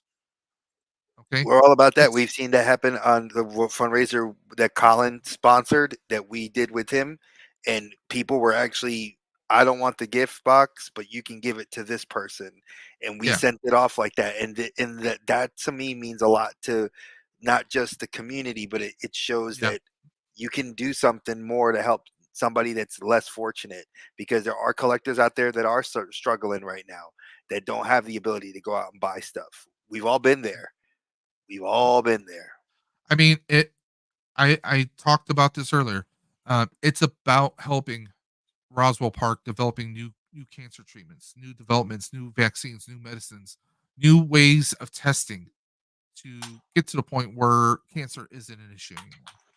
I mean, you want to catch it as soon as possible. Now, I also said that, these are prizes that we try to, if we see something and we think this would make a great prize, we've grabbed it, we've set it aside. Okay. Um, you know, the very first year we had a hot toy. This is not that year. Okay. It's not about the prize, it's about the meaning behind this cause. That's what it's really about, guys. Okay.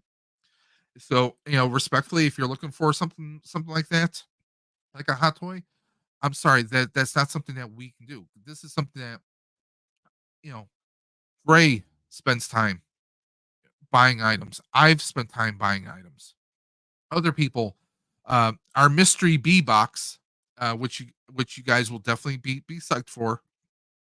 That is something that person spends their own hard-earned money, and they're going out to the store and they're buying items to put in that box. These are all stuff that we all have lives, we all have families, and we're taking time. We're trying to find a way to budget and get things to help out everyone out there.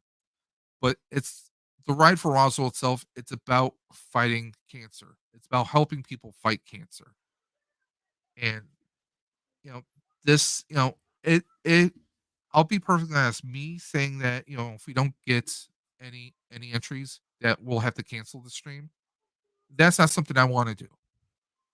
Okay, I mentioned this to my wife today, and she's like, "Well, maybe I can throw in money. And we can get something." I'm like, it's not about getting stuff that's supposed to entice people to want to jump in here. People should want to jump in because they want to help people.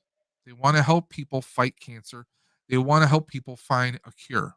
That's what this stream has always been about, and it always will be about. Fundraising for Roswell Park Comprehensive Cancer Institute. Okay. The Ride for Roswell is that tool. It's how we raise money for Roswell Park, and it's how we make a difference in people's lives.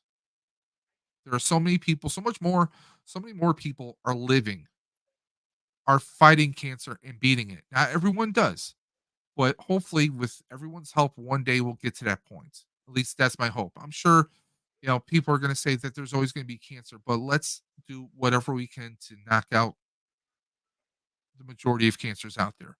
There are so many different cancers that affect men, women, children.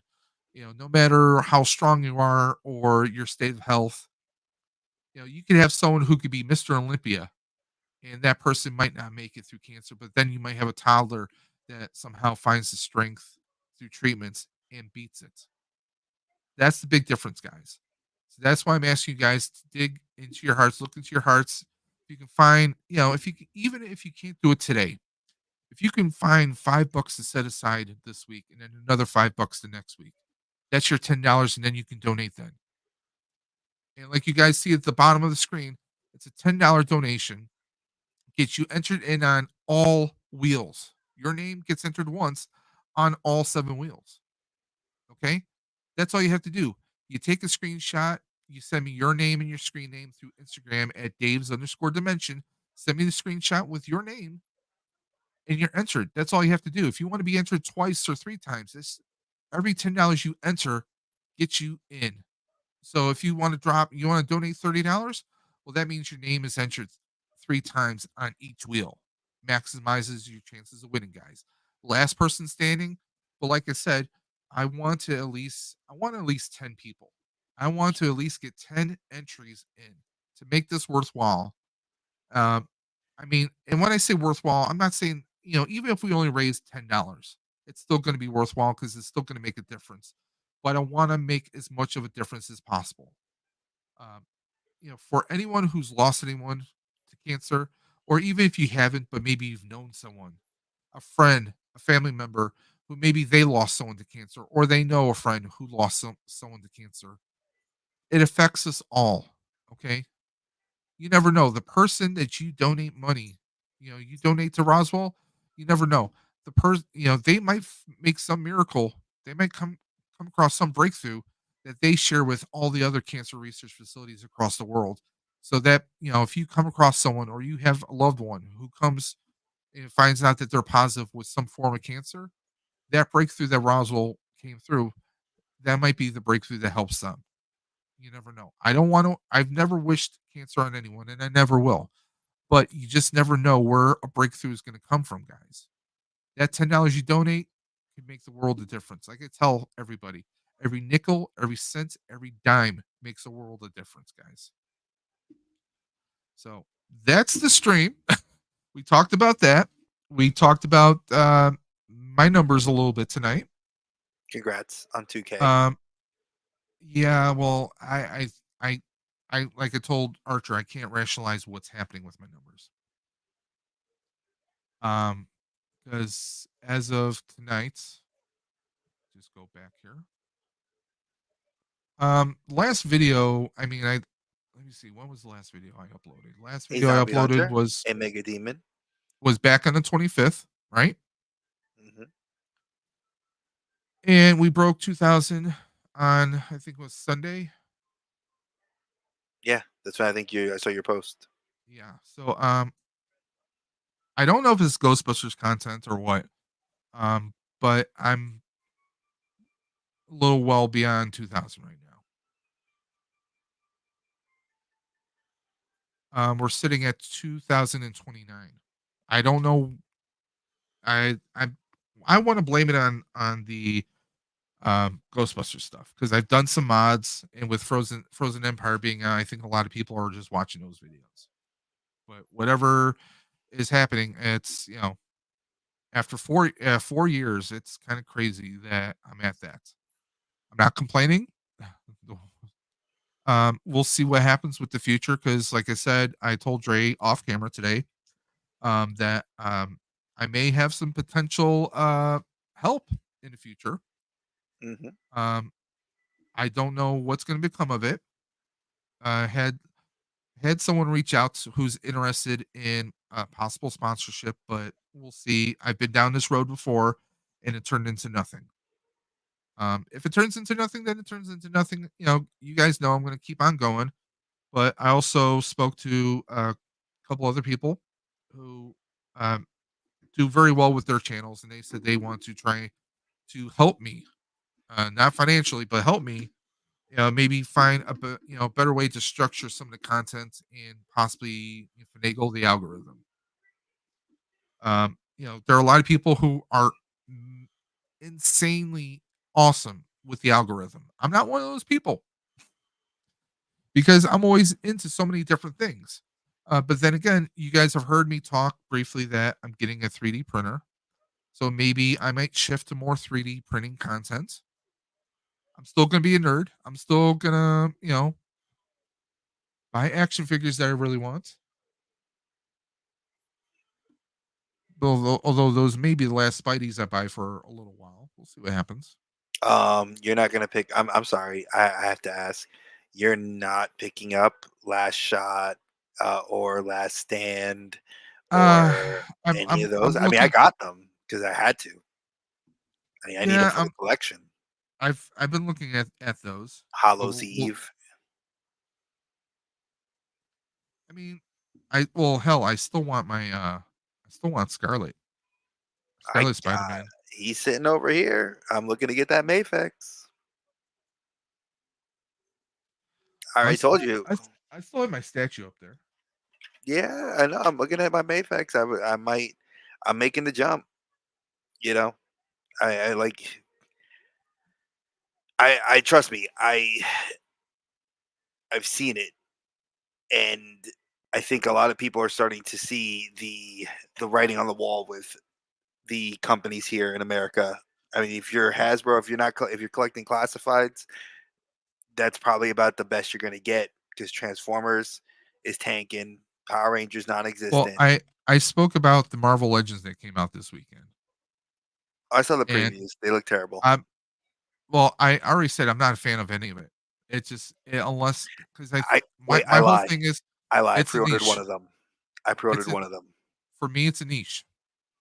Okay, and the way I explained it is this. Sorry to reiterate, guys. I know everyone's listening to chat. Hey, Zombie, Mega, Mega's been popping back and forth. Um, unless you are a fan who read the comics or you're a fan of this art style, I think that's the only reason you're buying these. So okay, the Hot take, bottom, I know. he's the last one, the last figure with that cape. He's the only one I pre-ordered. You mean the one that looks like Doctor Psycho and the father Yes, from Invincible smashed yes, into one character? yes. I felt like I tell wanted to me kit he bash it. I want to kit bash it into an Omni Man. Tell me he doesn't look like Doctor Psycho and Omni Man mashed up Oh into no, one person. I'm gonna kit bash the I'm crap saying. out of him into an Omni Man.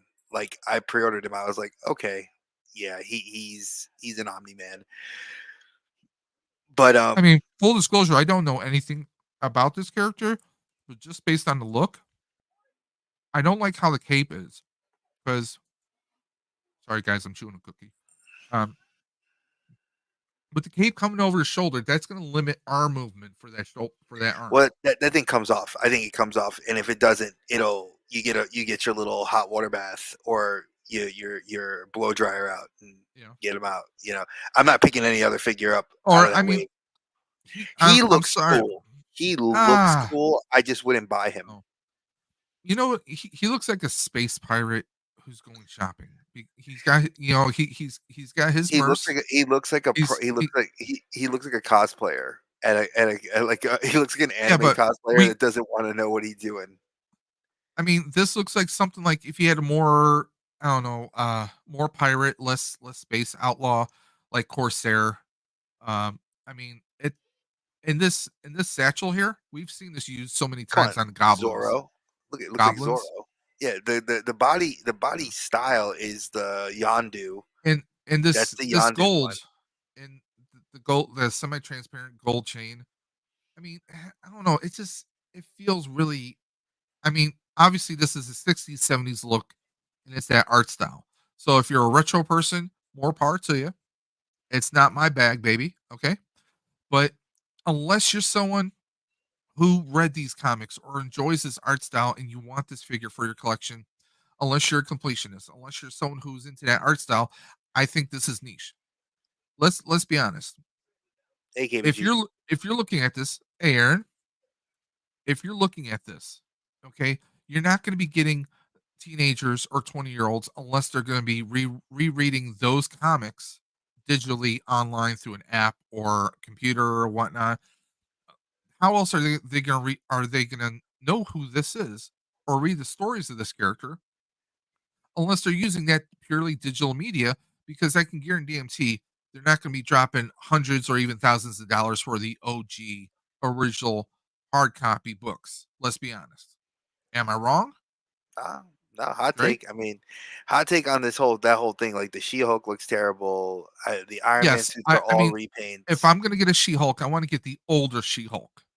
Uh, You get the last two, the Fantastic Four Wave one, which was the gray one, and you get the repaint of that one, which is the green one that came out, I think, a year or two later, well, and there was also the TV show one. I honestly don't think the which I TV have. show one was bad.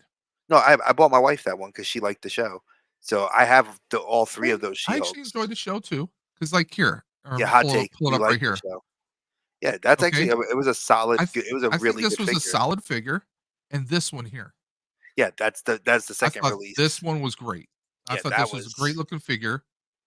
And folks, if you don't know what that figure is, that was actually a reissue of the Fantastic Four Yeah. gray one that they made. Because This was the original one, and then they did a card back one, no, no, if I no, remember no, the correctly. gray version of this green one Okay. was the Fantastic Four wave, and then they released her a year later before they did before they did the new She-Hulk card back that they Let me did see for if I can the. find that one. Yeah, because I had that Fantastic Four one. It was like people made jokes. They said it looked like Ronda Rousey. I mean, this wasn't a bad one either. Yeah, I just didn't like the jumpsuit, but that's also Yeah. from the A Force one. If you are a fan of the Avengers all female team, See if I can find the gray one real quick. yeah. So type in Avenger, type in Fantastic Four. I think it was the Super Scroll Build a Figure Wave. Did you please? I told you, your boy 55 knows. bones. Yep, that was I Super just typed in Scroll. gray. Yep, and that was the version, and a lot of people like this version Actually, because I would like her for a zombie Marvel Zombies. I have seen people kit bash This that look, one. yeah. Somebody did a head sculpt with it, like a zombie version. It looked pretty cool. I have that one still, and then I have that one as well. And then I have the Jennifer, I keep calling her the Jennifer one. It's the She-Hulk attorney at law. I have that figure as well. So, folks, if you are Mhm. looking for a good She-Hulk figure, those are like the three best you're gonna get, and the heads are interchangeable on each of them. So, See, to me, this looks more She-Hulk than the recent one that they just released well, for MCU. WonderCon. Okay, so yeah, and we're not gonna talk about WonderCon because WonderCon was crap.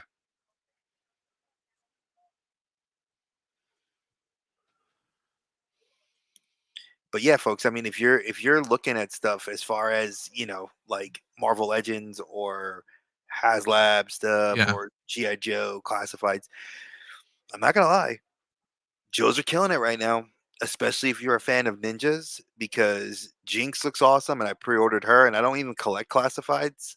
And Quick Kick, I pre-ordered because I want Quick Kick because he was one of my favorite characters from the series next to Snake Eyes and Storm Shadow.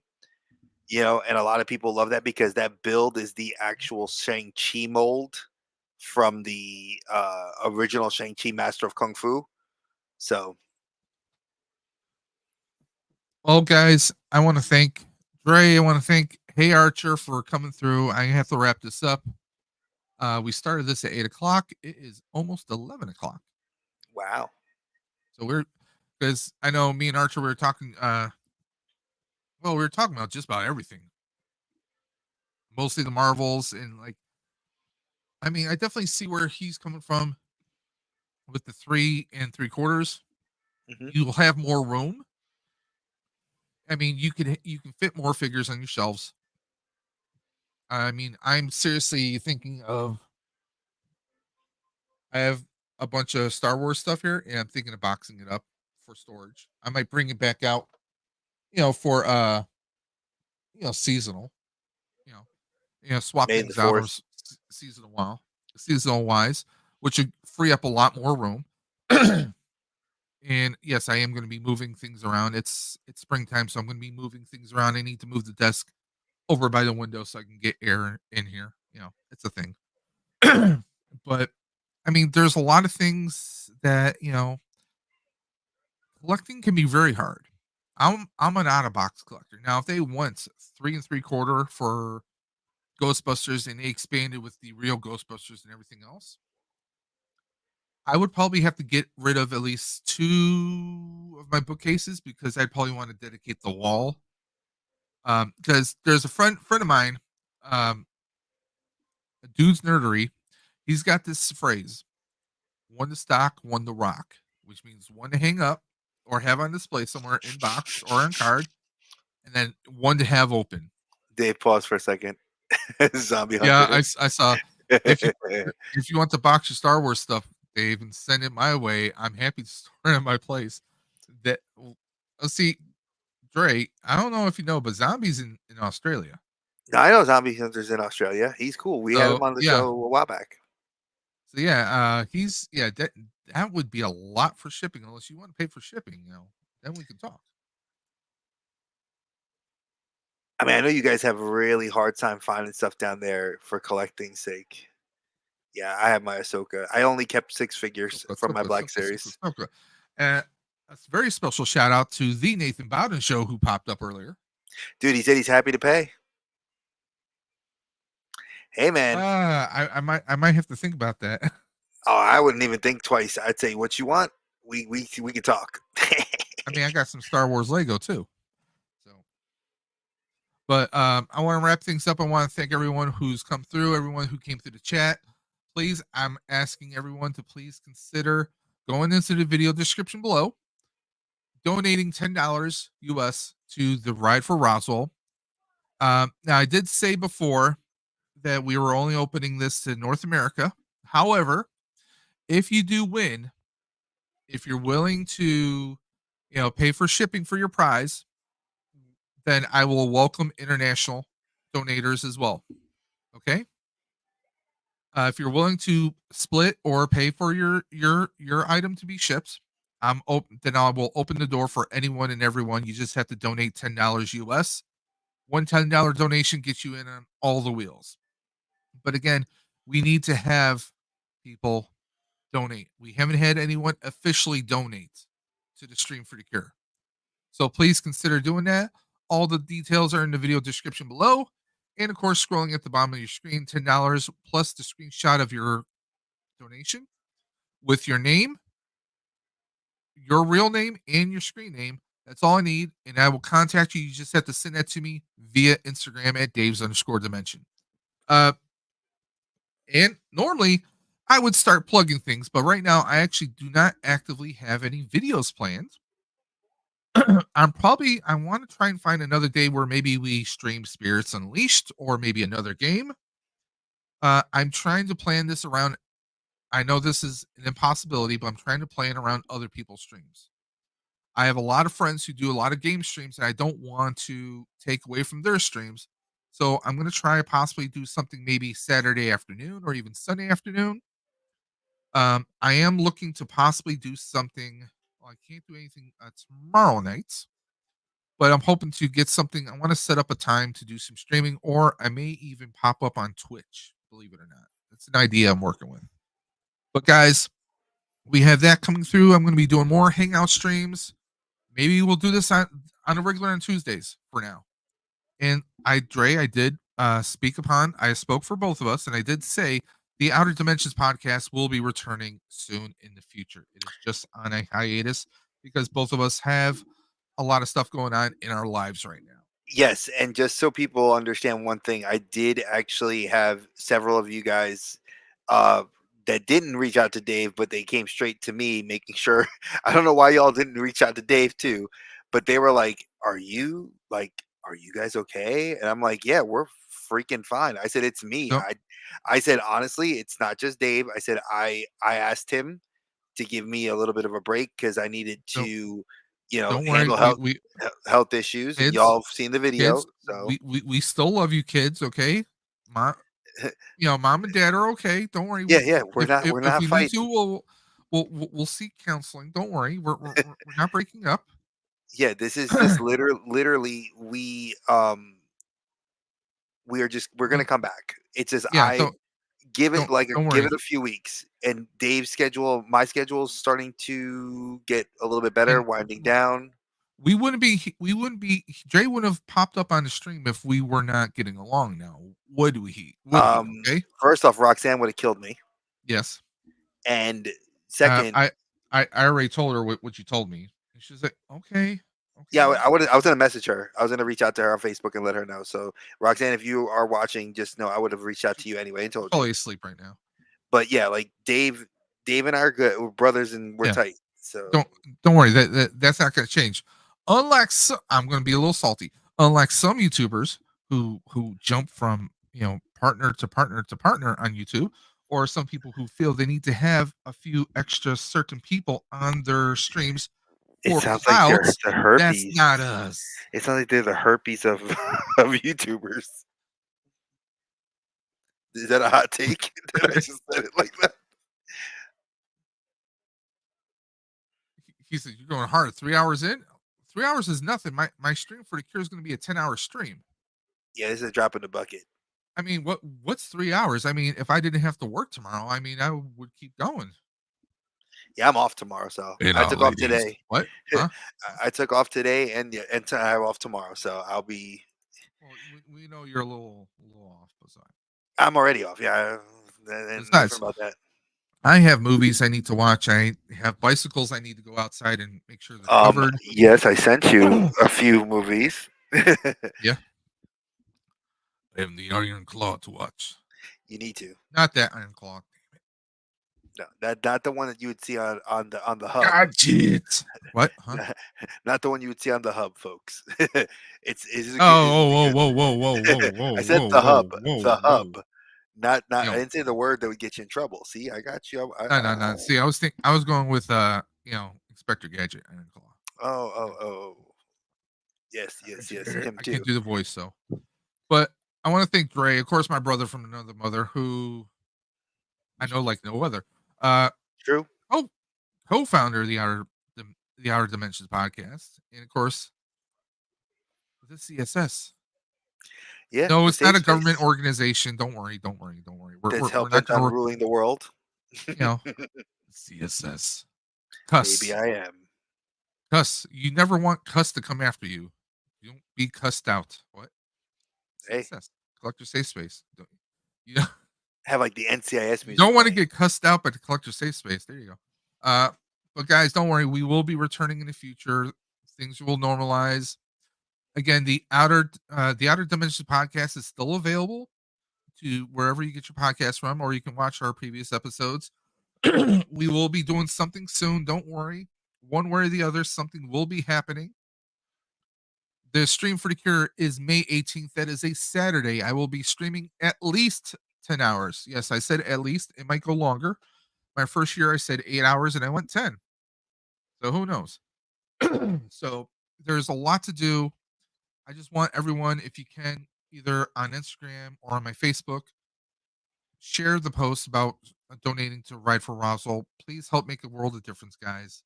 Every nickel, every dollar, every dime makes a world of difference. But guys, until next time, you know what I'm going to say. I say it every single time. And apparently now Archer does too. Keep on busting. And I'm always going to catch you on the flip side, guys. Take care.